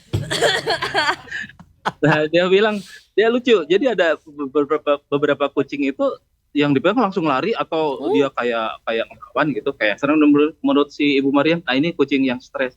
Jadi supaya dia tampak jinak dan mau menerima makanan itu harus dielus-elus dulu katanya. Dia mungkin kenalan dulu lah. Iya. Ya karena ada tipsnya. Karena kucing juga kan peliharaan Rasul ya. Betul. Jadi ya banyak juga di sana. Bener. Ada banyak juga, tapi ada beberapa kalau menurut Ibu Mariam itu beberapa juga yang kelihatan tidak terawat dan pincang-pincang. Dia bilang kemarin saya ketemu 4 ekor kucing, 3 diantaranya itu pincang, dalam kondisi pincang. Kasihan banget, mungkin ada jemaah yang kurang suka kucing kali ya, tendang atau dia entahlah kena musibah apa, kegencet kakinya atau luka lah kayak gitu. Oke. Ini tadi juga mau kan nanya ya tentang masalah soal Jumat ya nggak sih? Nah iya, tadi katanya kabarnya ada imbauan terkait soal Jumat di Madinah. Gimana tuh Kang? Maksudnya apa itu? Soal gimana? Sorry. Imbauan terkait soal Jumat di Madinah. Imbauan apa sih yang disebarkan di sana? Oh ya memang mengingat cuaca yang sangat panas ya 44 derajat, memang ada imbauan supaya para jamaah itu nggak memaksakan diri melaksanakan berbagai sholat sunat atau ibadah sunat ya di luar ibadah wajib, sholat wajib 5 waktu. Tetapi saya ngobrol sama teman-teman petugas haji dari Kemenak, dari MCH ya, Media Center Haji yang di China, itu mungkin berlaku untuk para jamaah yang memang penginapannya sekitar 2-3 kilo atau bahkan lebih ya dari Masjid Nabawi. Kalau saya dan rombongan beberapa ini, karena kebetulan alhamdulillah banget ini dapat penginapan di sekitar 100 meter dari Masjid Nabawi, ya asik-asik aja gitu kan, keluar masuk dari penginapan ke Nabawi untuk ibadah gitu. Dan tetap meskipun ada imbauan itu ya jumlahnya tetap ribuan dan penuh sesak juga Masjid Nabawi itu. Kapan lagi kita sholat Jumat di sana ya nggak? Bener. Iya betul, karena katanya kan sholat di Masjid Nabawi itu pahalanya 1000 kali lipat dibandingkan ini sholat di masjid lainnya gitu. Bahkan yang lebih dahsyat itu kan pahalanya sholat di Masjidil Haram ya sampai 100.000 kali pahalanya. Dan nah ini kan hari Jumat, suasananya rada aneh memang, agak sedikit lengang karena masyarakat di sini kan pada libur ya. Tetapi tadi malam itu selesai sholat maghrib itu rame banget. Itu bocah-bocah balita, bocah dalam gendongan itu keluar sama ayah ibu mereka, itu keluar pada pelesiran lah ya di sekitar halaman Masjid Nabawi ini. Iya, karena dengar-dengar juga katanya kalau kita lagi ke Tanah Suci gitu ya, rata-rata tuh kita ada keinginan untuk stay-nya justru di masjid aja gitu kan. Makanya mungkin nih dihimbau juga supaya ya jangan terlalu banyak di masjidnya, karena ya takutnya kena heat stroke juga gitu ya. Kang, ada gak sih himbauan dari pemerintah Indonesia ataupun juga pemerintah dari Arab Saudi sana untuk supaya kita semuanya tuh gak terkena heat stroke gitu Kang? Ya, kebetulan di kita juga bukan dilengkapi, disertai oleh dokter ya yang disiapkan dari Indonesia oleh Dr. Proni. Ya dia bilang untuk para jamaah upayakan setiap jam itu minum deh. Oke. Dan alhamdulillah di Masjid Nabawi, di sekeliling Masjid Nabawi itu disediakan air jam-jam. Minumnya juga nggak sembarangan, air jam-jam. kandungan Gunung Salak itu ya, air jam-jam yang dia kandungan nilai protein gizinya lah ya sangat tinggi, sangat mujarab, bahkan sebagian orang meyakini gitu ya bisa menyembuhkan berbagai penyakit gitu. Tapi jujur aja nih, saya juga sempat tuh hari kedua mungkin saking capeknya, king panas ya sempet lah ngerasain batuk-batuk, terus dan memang sih tidak disarankan untuk langsung memilih air jam-jam yang dingin. Kita pilih yang nggak dingin tapi juga tidak panas, karena kan ya itu dari panas kalau dikasih nyep. Nah saya juga kemarin tuh sepertinya keasikan tuh. Nggak lihat-lihat lagi nih tangki atau dari dispenser yang mainot begitu blek, enak banget adem, tapi sesudahnya itu kok kayak mau pilek, kok kayak mau batuk gitu. Kontras sekali ya. Itu juga kemarin dia tadi malam dia ngaku minum glycogen lagi karena kemarin itu kami rombongan dari Maktur itu masuk raudah alhamdulillah. Nah, menunggu antrian, rupanya itu ada petugas yang mendatangi kita dengan menggendong tangki air jam-jam gitu ya. Kita semua jemaah tuh dikasih secangkir-secangkir. Dan cuman pilihannya tuh petugasnya itu membawa yang sangat dingin. Jadi itu bikin, waduh ini kayaknya gue mau radang tenggorokan nih katanya, mau itu juga nih. Ini dia minum Decolgen tuh. Tapi alhamdulillah bangunnya tetap kalau Mas Iqbal tuh on time, selalu jam 2. Masya Allah. Karena punya tugas tambahan, jam 3 dia harus bangun saya. Jam tidurnya lebih lambat. Dia tuh kemarin aja saya ngobrol tiba-tiba, kok nggak nyaut. Nggak udah ngarengkol dia. Jadi butuh 1 jam buat bangunin Kang Ajat ya. Dan untuk sayang pagi ya. Ya kemarin kita ke Raudah untuk pagi itu khusus jamaah perempuan biasanya itu dari sekitar jam 8 sampai menjelang zuhur itu jam 11 itu untuk jemaah perempuan. Nah laki-laki dan perempuan itu dibolehkan lagi setelah Isya masuk Raudah itu sampai tengah malam jam 00. Nah selebihnya digunakan oleh para jemaah pria. Dan itu Raudah itu salah satu tempat tujuan utama semua jamaah kaum muslim yang datang ke Madinah atau sholat di Nabawi untuk berdoa di Raudah atau Taman Surga disebutnya itu. Kang Ajat tapi Masya Allah ya, alhamdulillah Kang Ajatnya juga sehat gitu ya. Mas Iqbal juga tadi sehat, kita melihat. Mudah-mudahan sehat terus, berarti sisanya tinggal berapa hari lagi nih Kang?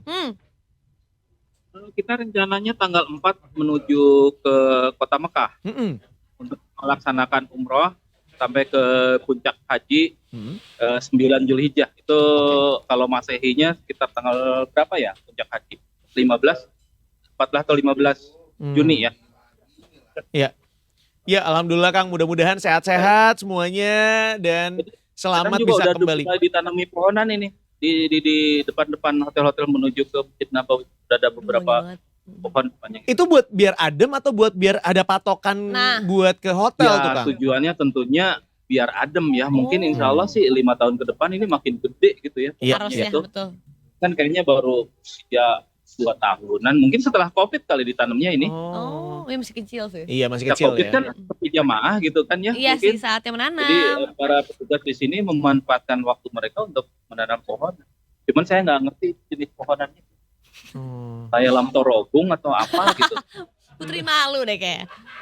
Bukan, putri malu mah. Putri. Nggak ada putrinya. Kang, jangan dideketin Mungkin Kang. Putri sombong, bukan putri Putri malu. sombong. Boleh. Makanya dia cuek-cuek aja dipegang juga nggak apa-apa, nggak masalah gitu ya. Aduh mudah-mudahan orang-orang Indonesia nggak bawa pulang pohonnya ya. Takutnya Jujur, takut jangan ini dong. bagus benihnya diambil gitu ya, Iya. takutnya Dari sieun. Mekah dari Madinah gitu. Aduh. Ya, ada satu lagi yang mau sampai ke Apa tuh? Apa? Ini kan hari Jumat ya. Jadi semalam itu Mutawib pemandu haji kita Ustadz Hafid itu bilang kalau kita di Indonesia itu kan perempuan jarang yang ikut Jumatan ya. Iya. Tapi kalau di Masjid Nabawi dan Masjidil Haram katanya itu dibolehkan dan memang hukumnya dibolehkan sebetulnya perempuan itu ikut mendengarkan khutbah Jumat dan ikut sholat Jumat berjamaah. Asalkan memang dan itu pasti dipisah ya perempuan-perempuan laki-laki. Memang sih Rasulullah tuh bilang bahwa sholat Jumat itu wajib untuk laki-laki, tetapi tidak untuk perempuan. Tetapi juga Rasulullah tidak melarang, artinya dibolehkan. Cuman, nah dia bilang meskipun dibolehkan di Arab Saudi sendiri yang ada jamaah perempuannya itu ya hanya di Nabawi dan di Masjidil Haram. Masjid-masjid lainnya juga tidak menggelar sholat Jumatan perempuan seperti di Indonesia gitu. Dan para ibu atau perempuan yang ikut sholat Jumat nanti tuh nggak perlu lagi sholat zuhur. Oh, nggak perlu. Karena Jumat itu kan sudah masuk kategori wajib ya. Jadi sudah menunaikan sholat wajib juga bagi ibu-ibu. Kalau dia ke Masjid Nabawi, Masjidil Haram. Mungkin di Indonesia nggak ada gara-gara jemaah Indonesia itu nanti rencananya setelah sholat Jumat itu akan membagi-bagikan nasi biryani berserta lauk pauknya dan minuman. Istilahnya mah kalau di kita mah Jumat berkah lah. Ada sekitar 400 paket makanan, lebih paket makanan. Karena kemarin tuh kalau hari Kamis mungkin ada puasa Senin Kamis gitu ya. Kita ngelihat juga menjelang sholat maghrib itu ngampar itu. Makanan tuh disiapkan sama para petugas itu. Cuman kita nggak ikutan dan nggak ada nggak puasa. Malu juga kita mau ikut ngambil itu ya. Dan takut bukan apa-apa, takut nggak kemakan karena menunya kan beda tuh ya, kayak roti bulat gitu. Takutnya udah ngambil udah ikutan ngambil tapi nggak kemakan kan sayang mubazir ya. Bener. Dosa juga. Bener, jangan sampai nanti malah dibuang-buang gitu ya Kang ya. Iya. Kang, tapi nuhun pisan udah diinformasikan, ada banyak banget informasi baru gitu ya yang kita pelajari sekarang saat ini dan mudah-mudahan kita semuanya juga dipanggil ke sana ya. Amin ya. Amin ya Allah. Amin. Seneng banget. Kak Haji terima kasih banyak. Salam buat Mas Iqbal juga. Ya. Dan Mas India tadi. Bye-bye, Mangga Tipayun. Yo, assalamualaikum warahmatullahi wabarakatuh. Waalaikumsalam warahmatullahi wabarakatuh. Aduh, jadi ngiler. Ngiler sama Indomie di sini kan. Ngiler sama makanan-makanan yang diberikan di Jumat Berkah yang ada di sana. Ngiler juga pengen nyusul ke sana. Amin. Dan Kapan-kapan nyusul ya? makan mie. Iya. Ya amin ya Allah. Bener. Ke sana. Sebenarnya masih ada informasi lainnya tapi disuruh break ya. Sudah lah. Sudah saatnya kita makan Indomie. Nah, gitu dia. Kita akan kembali setelah satu ini tetap di Detik Pagi. Jangan tidur lagi.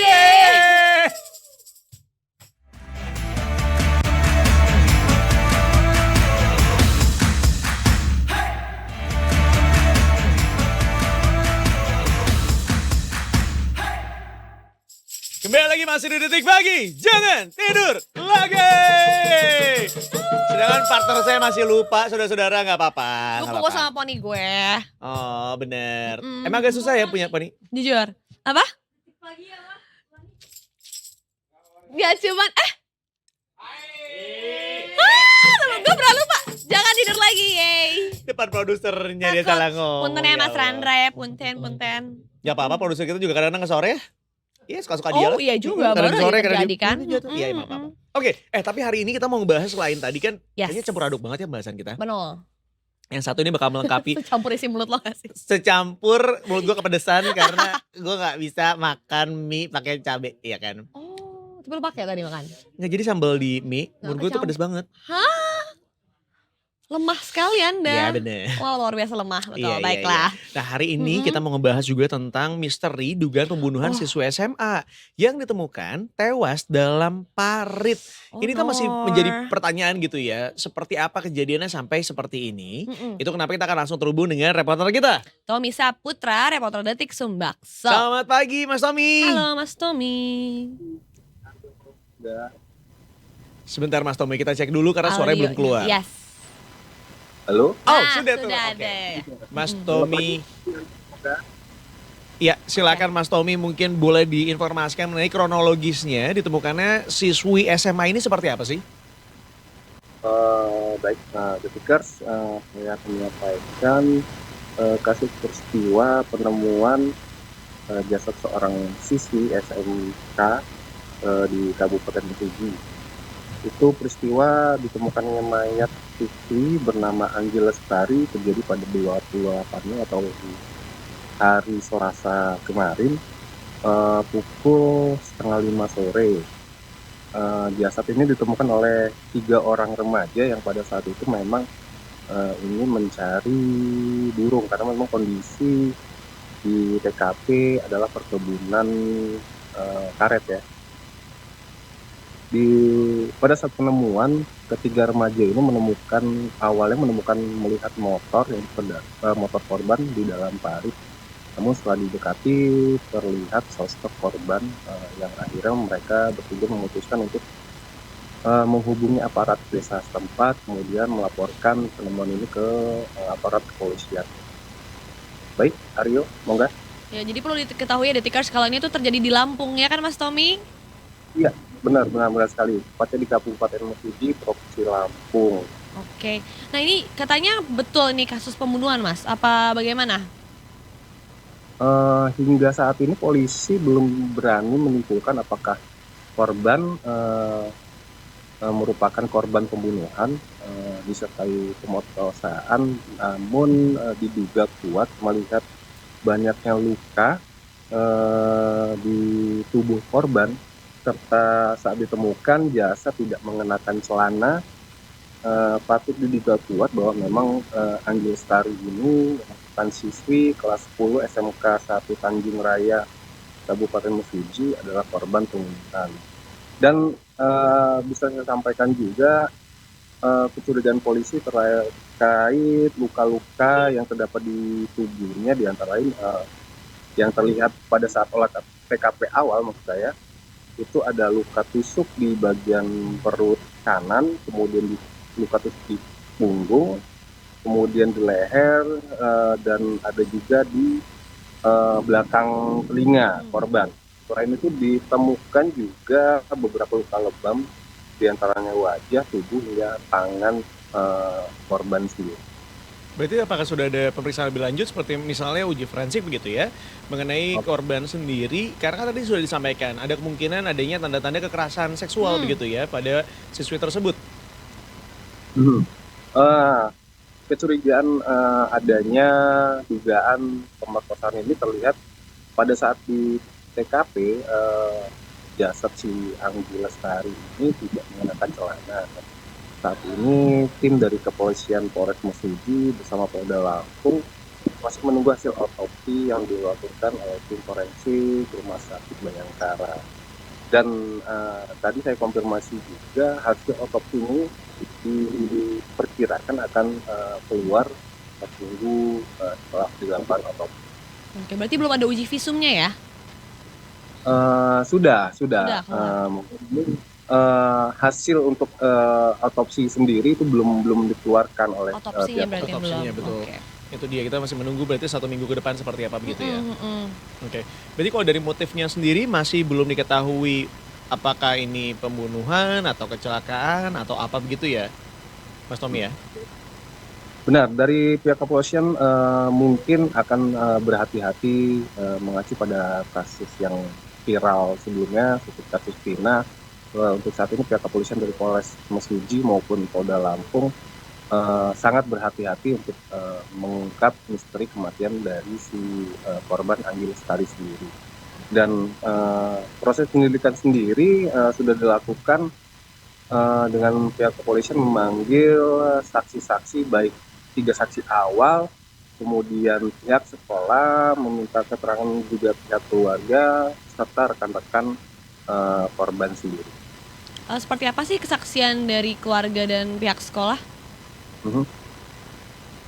Baik, kalau dari keluarga sendiri awalnya memang sudah mengikhlaskan, namun terjadi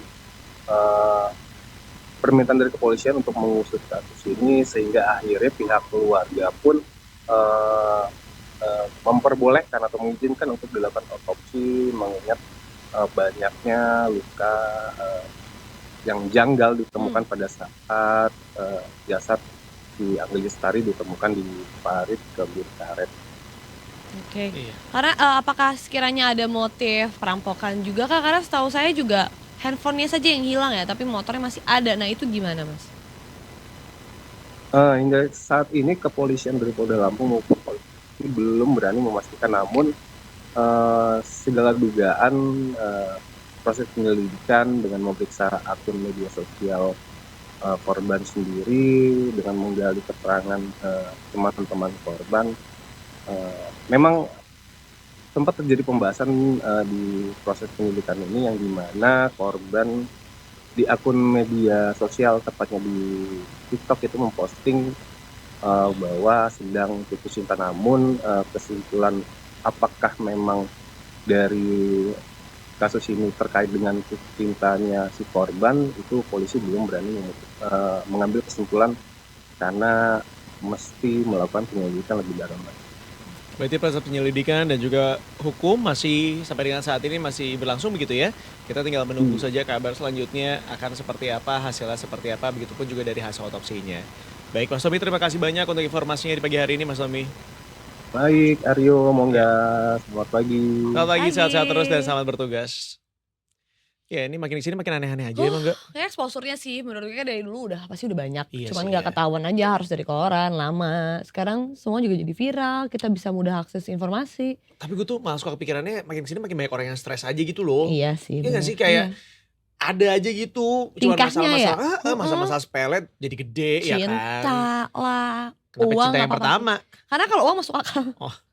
Tapi kan maksud gue kan banyak banget nih, misalnya let's say pengangguran, makin kesini makin banyak. Iya. Makin banyak juga orang-orang yang kemudian tidak bisa mendapatkan pekerjaan, udah berbulan-bulan, kebayang gak sih perasaannya kayak apa? Nah belum lagi udah dapet kerja, dapet gaji dipotong kan sama tapera. Iya kan, tapi masih belum tentu. Karena masih kurang sosialisasinya tadi gitu. Gak ada sinyal, mau gak? Mau gak keresak-keresak? Saya udah benerin omongan saya sendiri kok. Halo. Gak apa-apa. Faisal, kalau lagi kayak gini di shotnya kamu gak aja, jangan ada guanya ya. Nggak Tolong apa-apa. dibantu ya. Ingat, Itu artinya jangan ke gua. Hello, sini. No. Nah gitu, ya kan. Tolong Iya, karena dibantu. masih ditinjau kembali. Saya salah satu netizen yang masih suzon gitu. Bener. Jadi saya tunggu hasil apa nanti? Ada kompresnya ya hari ini Iya ya. bener. Kita bakal nonton di hari Senin kan kalau buat detik Iya pagi dong, kan. pasti dong. Mau ada iklan? Detik sore nanti pasti ada Bener, harusnya. bener. Bener kan tuh finance world kan Ini gitu. udah harus naik lift dulu. Terima kasih. Iya. Waduh, dadah. Iklan. Cepet. Udah break, oke. Tetap stay tune sampai saya ngomong aneh-aneh ya. Bareng stay tune di detik pagi Gatsu. Salah lagi. Jangan tidur lagi ye.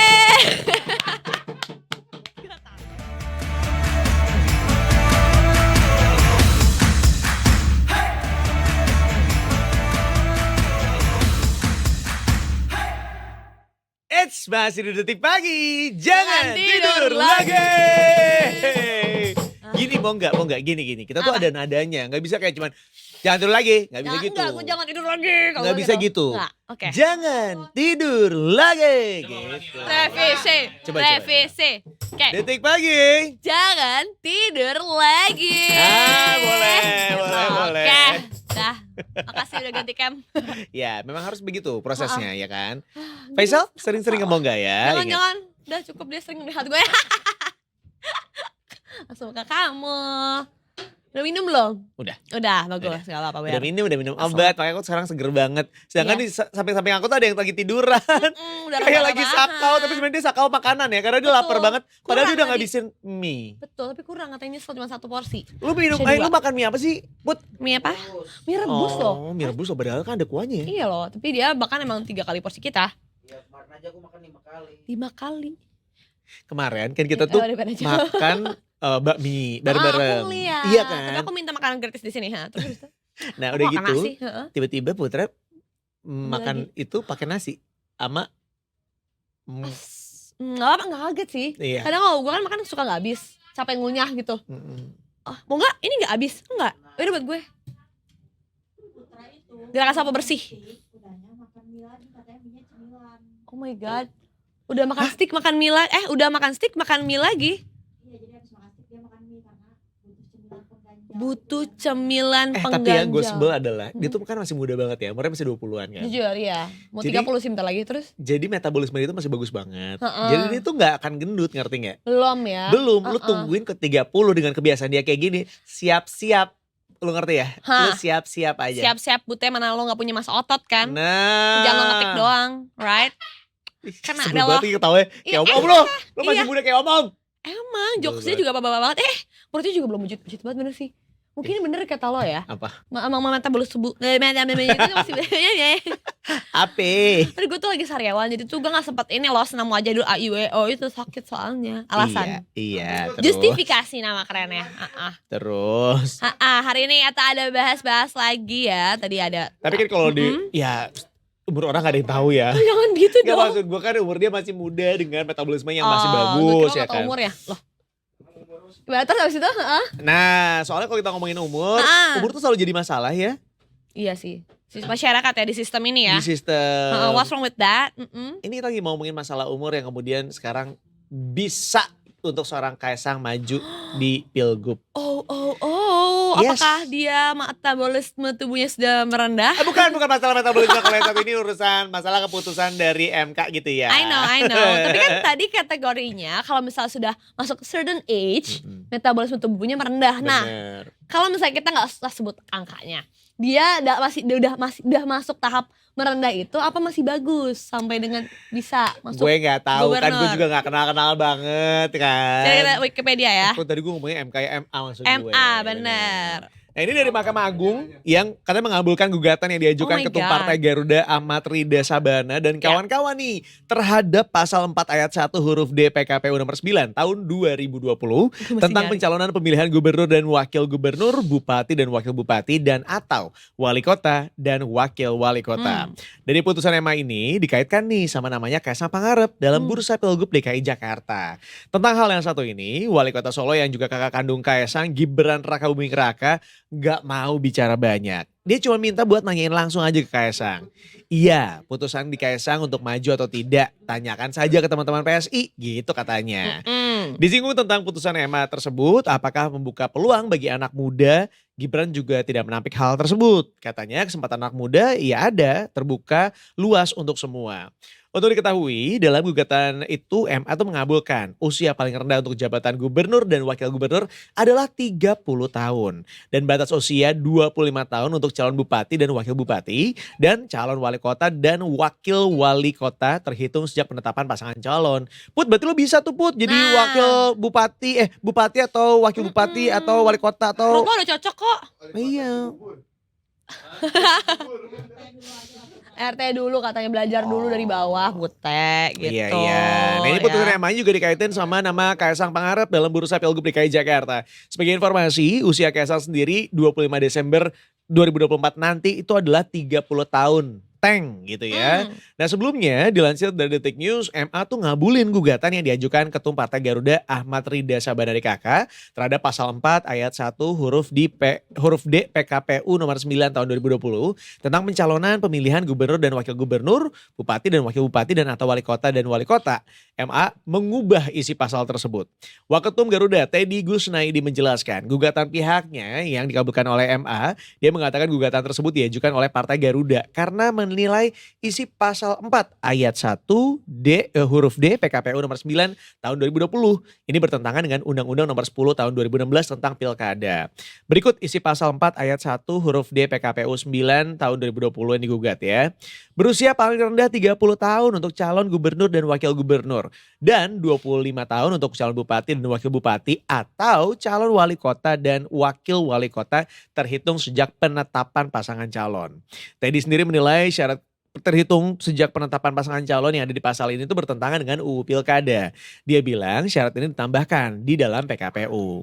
Nah sementara itu Ketua Harian Gerindra Sufmi Dasko Ahmad sekarang tuh mengupload poster Waketum Gerindra Budi Jiwandono dan Ketum PSI Kaesang Pangarep yang bersandingan. Dasko sendiri sebelumnya mengupload poster Budi Jiwandono bareng sama artis Raffi Ahmad. Kalau misalnya dipantau dari Detikcom nih ya, poster ini sendiri diupload di akun Instagram Dasko di hari Rabu 29 Mei kemarin. Dan di poster ini terpampang gambarnya Budi dan Kaesang dengan latar belakang Monumen Nasional. Di bawah fotonya ditulis tuh Budi sebagai calon gubernur DKI Jakarta dan Kaesang ya sebagai wakil gubernur DKI Jakarta. Terus ada juga tulisan For Presidents 2024 di atas foto keduanya dalam poster tersebut. Ini kan jadi kayak ini tuh kode-kode atau iseng-iseng atau apa ya gitu. Coba dong Mongga bersuara dong. Yuk Faisal cepet yuk. Ngomongnya Shotnya guys. ke Mongga yuk, yuk bisa yuk. Jangan. Nah. Saya takut salah ngomong. Berkomentar dong. Tapi gue tuh awal tahu apa sih? Tahu nggak tuh? Awal tahu informasi ini tuh dari Instagramnya Nagita Slavina. Oh gitu. Terus. Kayak memang ini kan juga fotonya Budi Jiwandono ini sama Raffi Ahmad. Kayaknya emang ada sesuatu di antara mereka, pasangan suami istri ini gitu. Suami istri.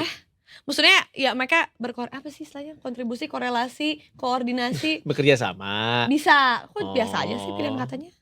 Astagfirullahaladzim, sorry. Di kita kan hore-hore. Oh ya lupa. Jangan tidur lagi. Bener. Gak usah lah yang berat-berat. Kalau yang berat-berat ditaruh di sore aja. Benar. Kayak saya senang-senang aja di sini pagi-pagi karena hore-hore. Bener. Nah, siap nggak? Gue? Umurnya belum cukup. Ya ampun, kamu berarti 24 tahun ya masih. Kan kalau gubernur kan 30. Oh iya, tapi bupati. Enggak, Deng. Itu. Iya bener. Gubernur 30. 30, benar. Bupati, wali kota 25. Wakilnya. Nah, kan gue belum 30, jadi gue belum bisa. Oh ya baik, itu bupatinya 25. Kalau bupati gue bisa, kalau bupati gue masih bisa. Masih mau nggak? Tuh RT aja mau nggak sih? Aduh. Kebayang nggak sih? Itu sih yang maksudnya kalau gue pribadi ya. Tuh. Aryo Astunggoro. Gue tuh bukan apa-apa ya, tapi gini, mohon maaf nih. Gue tuh kan satu komplek isinya cuma 35 rumah.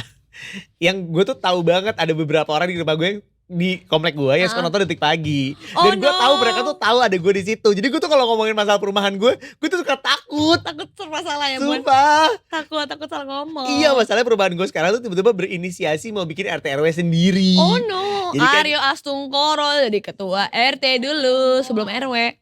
Gue cuma mau, gue kalau misalnya ditunjuk ya, gue cuma bakal bilang maaf banget, tapi kalau misalnya saya RT RW-nya takutnya bukan apa-apa, saya gak pernah ada di rumah. Saya kerja gitu. Susah nih ngasih tanda tangan kan. Iya. Tapi kan sekarang tanda tangan bisa e-sign. Jujur, karena sebelumnya gue tuh punya asisten. Sebelumnya kan punya asisten. Jadi selama 5 tahun gue tinggal di komplek tersebut, gue tuh selalu akan menyodorkan asisten gue untuk rapat komplek. Masya 17-an, kerja bakti. Cocok ya. Bakat-bakat menjadi RT. Lalu kan Enggak, kan gue nyuruh doang. Oh nyuruh. Tapi kan kamu yang menginisiasikan. Iya, tapi habis itu gue akan pura-pura kayak, Mas aku cabut dulu ya gitu supaya gak ketahuan ada di rumah. Gimik guys. Aku- Tapi itu ya seperti menteri-menteri kita juga kan bilang iya, tapi diwakilkan. Memang karena pasti banyak jadwal-jadwal mendadak. Nah kamu udah Bener. seperti itu vibes-nya, udah bisa berarti. Udah bisa ya, tapi kan kalau menteri-menteri itu karena mereka ada jadwal beneran kan. Oh enggak ya? Kalau aku kan kadang-kadang, Main ya? iya kadang-kadang ada, Oh, yaudah deh kabur. jadwal untuk ngopi gitu. Oh my Jadwal untuk nge-gym. god. Oh no. Tapi bisa dicoba sih, boleh loh. Boleh apa? Menguji jiwa kepemimpinan. Nah. Gini ya, gue mimpin Enggak. diri sendiri aja udah susah, apalagi mimpin orang. Nah itu sih yang gue bingung nih, orang umur 25 dibolehin sama 30 dibolehin. Gue mau ngomong itu tadi. Shootnya ke Mongga, shootnya ke Mongga. Selesai kok omongannya.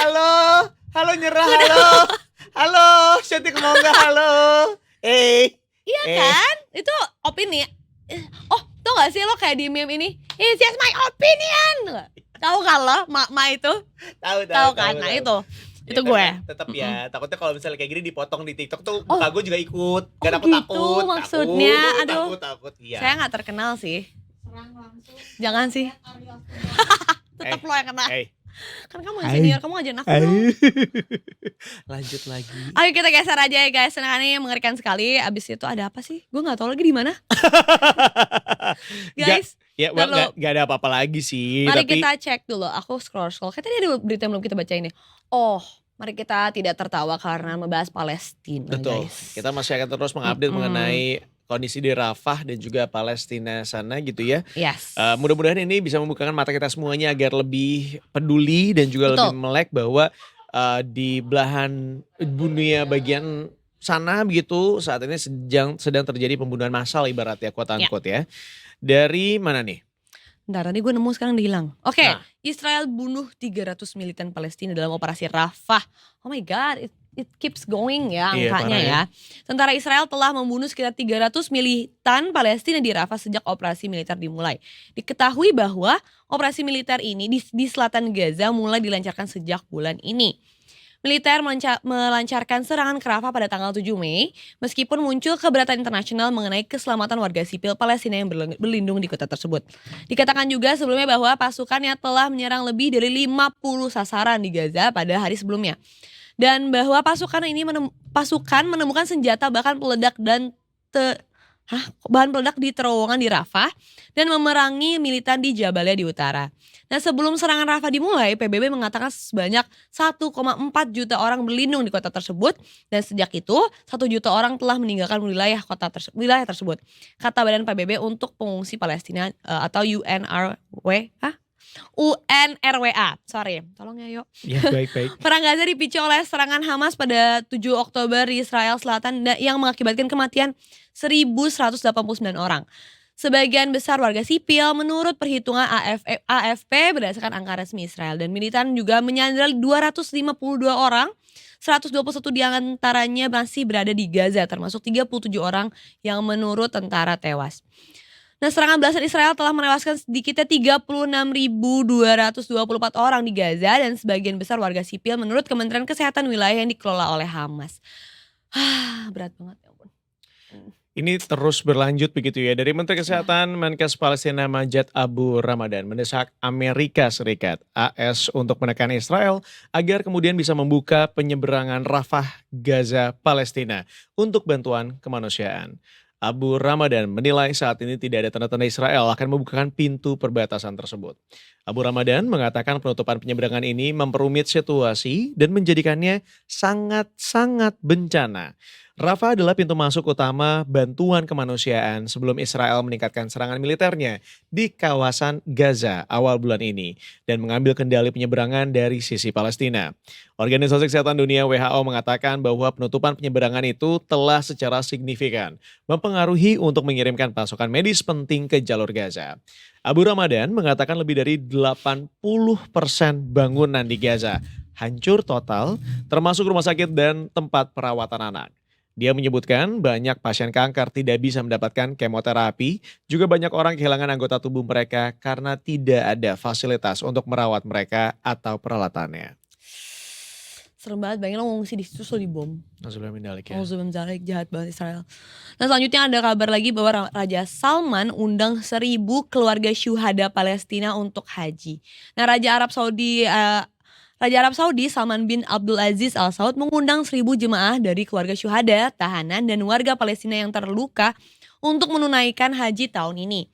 Termasuk 22 jemaah dari keluarga orang-orang Palestina kembar Siam yang dipisahkan di kerajaan. Dilansir dari kantor berita Saudi SPA, pada Rabu 29 Mei kemarin, undangan Raja Salman untuk warga Palestina ini merupakan bagian dari program tamu penjaga 2 masjid suci untuk haji, umroh, dan kunjungan yang dilakukan Kementerian Urusan Islam, Dakwah, dan Bimbingan Saudi setiap tahunnya. Selain warga Palestina, Raja Salman juga mengundang 1.300 jemaah dari 88 negara untuk menunaikan haji tahun ini. Menteri Urusan Islam, Dakwah, dan Bimbingan serta pengawas umum program tamu haji penjaga 2 masjid suci Syekh Dr. Abdul Latif bin Abdul Aziz Al-Sheikh mengatakan bahwa program ini mencerminkan kepedulian dan upaya Saudi atas persatuan dan persaudaraan umat Islam di seluruh dunia. Al-Sheikh menyebut Kementerian Urusan Islam, Dakwah, dan Bimbingan siap menampung para jemaah tamu undangan. Nah, pihaknya telah melakukan sejumlah upaya untuk melayani para tamu ini. Dan program dengan tujuan mulai ini telah melayani lebih dari 60.000 jemaah sejak pertama kali dimulai 26 tahun yang lalu. Wow. Gue gak tahu harus ngomong apa, tau gak lo? Kayak setiap hari dari beberapa bulan yang lalu kita sudah selalu berkomentar mengenai hal yang satu ini. Iya. 7 Oktober kan lebih tepatnya penyerangannya maksudnya. Ya. Itu tuh kita udah selalu ngebaca beritanya. Dan kadang-kadang emang susah banget buat kita bersuara. Saking kita udah gak tahu harus ngomong apa. Udah speechless gitunya ya gak sih? Dan helpless.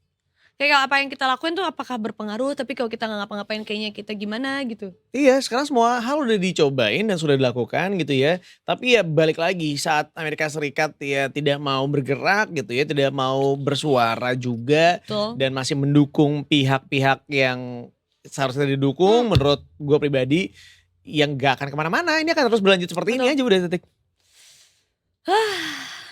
Sangat berat, gue tidak bisa apa istilahnya mengheningkan cipta ya. Aduh, dah. Ayo kita bahas satu lagi beritanya ya. Sebelum tutup hari ini ya. Hmm. Viral Mak Sombret rela bayar ojek Rp600.000 demi antar Pak Kadus naik haji. Siapakah Mak Sombret itu? Nah, lu jelasin dah tuh. Oke. Nah, nama Mak Ratih atau dikenal dengan nama Mak Sombret viral di media sosial. Warga Dukuh Balong, Desa Kulu, Kecamatan Karanganyar, Kabupaten Pekalongan ini rela merogoh kocek hingga Rp600.000 untuk naik ojek motor agar bisa mengantar salah satu seorang tetangga naik haji. Masya Allah. Itu nama amal jariah namanya ya. Asik. Oke. Nama Sombrita ini menuai banyak pujian. Usaha nekat menggunakan jasa ojek motor dari Kajen, Pekalongan hingga sampai asrama haji Dono Hudan Boyolali demi ikut berpartisipasi mengantarkan kadusnya berangkat haji pada Senin 20 Mei lalu. Ongkos perjalanan pulang pergi sebesar Rp600.000 ia bayar sendiri. Padahal hidupnya saja masih segala terbatas. Nah, sebelumnya ia menumpang di atas tanah orang lain dan tinggal sendirian sejak ditinggal meninggal suaminya di tahun 2016 lalu. Mak Sombret pun membenarkan ia nekat naik ojek untuk mengantarkan kadusnya berangkat haji ke Dono Hudan Boyolali. Masya Allah. Definisi ini adalah tipikal kalau misalnya lo emang udah ikhlas buat melakukan sesuatu, pasti ada ganjarannya ya gak sih? Itu dia rupa Mak Sombret ya. Maksudnya dia buat hidupnya sendiri masih susah, tapi dia justru memprotekskan orang. Sayang banget berarti kadusnya itu ya. Kepala dusun kan panjangannya kadus. Oh iya. Coba guys. Pak Kadus tuh kepala dusun atau emang namanya kadus? Kadusnya tapi kadus. Tuh kan ya. Nah berarti saya benar. Iya Masya Allah. Mungkin dia mikirnya kalau misalnya belum sampai sana, biarkan dia mengantarkan orang untuk sampai dengan di sana deh kayaknya. Iya benar. Tapi ya ini luar biasa loh. Siapa sangka karena ketulusan warga Dukuh Balong, Desa Kulu, Kecamatan Karanganyar, Kabupaten Pekalongan ini tuh berubah jadi manis. Karena dia dipastikan akan menyusul ke Tanah Suci. Masya Allah luar biasa banget. Tuh saudara-saudara, Anda lihat Menara Eiffel di belakang saya. Di belakang kami. Menara kesuksesan. Hanya dengan 2,6 juta. Takut. Ini modal murah meriah. Dulu saya bukan siapa-siapa, namun lihat sekarang saya ada di mana? Di mana? Judi online, bukan investasi bodong. Kesuksesan ada pada Anda yang mau bergabung. Saya sudah beli, ya. Lihat mobil-mobil ada di sini. Itu punya kita semua yang telah berhasil. Kalau saya bisa, Anda juga bisa. Saya masih terlalu muda untuk memahami ini semua ya. Dia nggak tahu guys. Susah emang guys. Apa itu? Ini Tolong. Bogor, masih muda, usia 30 tahun. Dulunya adalah seorang ojek online, tapi sekarang sudah mendapatannya 400 juta sebulan. Kemarin baru beli apa Kang? Mobil cash. Rumah cash. Alhamdulillah. Apa ini? 3 negara. Program apa ini? 3 negara. Thailand, Singapura, Malaysia, terakhir sih ke Turki. Alhamdulillah. Ya lu tau gak? Ini anak-anak ini gak bisa dipancing. Gue cuma mancing dikit banget. Gue cuma ngomong Menara Eiffel. Panjang. Perkara Menara Eiffel doang. Gue bahkan gak paham. Aduh ya Allah. Oke, boleh saya lanjutkan? Baik boleh. ya. Lanjutin tadi Menara Eiffel. Enggak ini. Oh baik yang ini aja. Jadi hal ini berawal dari dia viral di sosial media. Dia tuh rela naik ojek dari Kajen ke asrama haji Dono Hudan. Buat nganterin tangganya naik haji yang tadi disebutin sama Mongga gitu ya. Dan saat itulah Mas Sombret memamerkan voucher umroh Rp250.000 yang dia dapatkan saat Jalan Sehat Agustusan 2023 lalu. Voucher ini merupakan voucher potongan harga yang dibagikan penyelenggara. Nah voucher itu bervariatif nih potongannya. Dari potongan Rp2 juta sampai Rp250.000 kalau umroh lewat biro perjalanan tersebut. Nah Mak Sombretnya itu jadi salah satu yang dapetin voucher dengan nilai potongan Rp250.000. Usai viral, pihak biro perjalanan yang tahu Mak Sombret itu masih nyimpan voucher tersebut akhirnya memberikan umroh gratis dan bukan lagi hanya potongan harga sebesar Rp250.000. Gila. Masya ini Allah, orang baik dibalas dengan kebaikan. Asli gue aja baca ini mau nangis tau gak lu. Ya ampun. Gila ya. Sama rezeki orang gak ada yang tahu tau gak lu. Benar. Dan ini ini baik. Iya benar, dan lu tau gak, jadi ada banyak banget orang yang bilang kalau lu mau ke Tanah Suci, mau itu bentuknya umroh atau naik haji gitu ya, itu tuh adalah panggilan. Jadi kalau lu punya duit banyak, lu punya waktunya juga, belum tentu lu bisa berangkat ke sana. Oh, Iya. What? Even lo mau ya? Yes. Wow. Jadi kalau lu bisa ke sana tuh udah Mind Masya Allah banget gitu. Berarti memang lu udah dipanggil sama Tuhan lo gitu buat ke sana, buat ke Ya rumahnya. Allah semoga kita orang yang dipanggil. Amin. Makanya Amin, gue tuh ya selalu lo Allah. kalau ketemu orang yang umroh kayak doain ya mudah-mudahan bisa nyusul gitu. Pasti kita nitip doa ke Kang Ajat. Tapi kadang-kadang kalau nitip doa tuh suka ngerepotin. Doa doang. Banyak soalnya dia ya.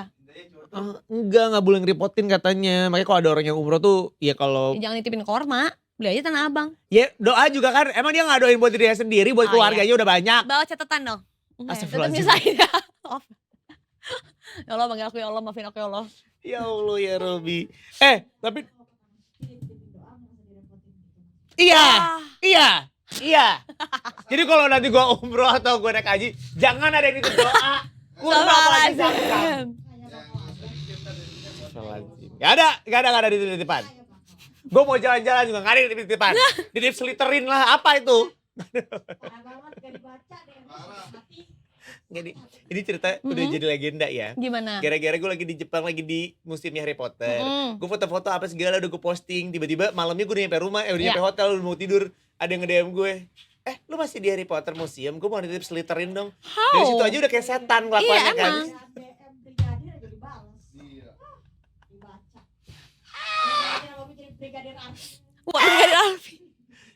Itu bukan masalah jabatan, itu tidak hanya masalah seragam, tapi Dengan masalah akhlak. muka.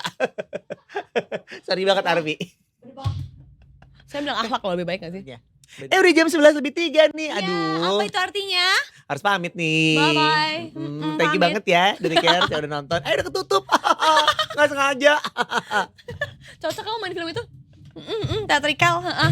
Aduh ya Allah. Nah kan, banyak gaya sih. Kan, dibilangin kan? Hah? Jadi Cares, tapi gak usah khawatir. Karena walaupun ini hari Jumat, dimana kita akan bertemu dengan long weekend. Gak long weekend, Bukan. weekend aja. Oh iya, weekend aja, kan di hari Jumat. Nah, enggak. Masih ada yang harus kerja di detik sore. Mengenak. Aku sih udah liburan. Stay Makan tune tuh. ya, laporan dari Parung Panjang. Ada denger juga Ken bakal full day hari ini ya, sampai Betul. detik sore kan. Selamat Karena ya Mas Insan Ken. menghilang akhir-akhir ini ya, kemana dia? Tersesat Cilengsi kayaknya. Ikhlasin aja. Ya udah Mas Insan, bye-bye. Ya, kita masih akan ketemu lagi dari Senin dari jam 8 sampai dengan jam 11 siang. pagi. Pagi dong, belum jam 12. Ayo berantem yuk. Bukan menjelang siang. No. Kan masih pagi kan? Tapi. Jangan lupa cek Instagramnya detik.com di Detik.com. Detik.com.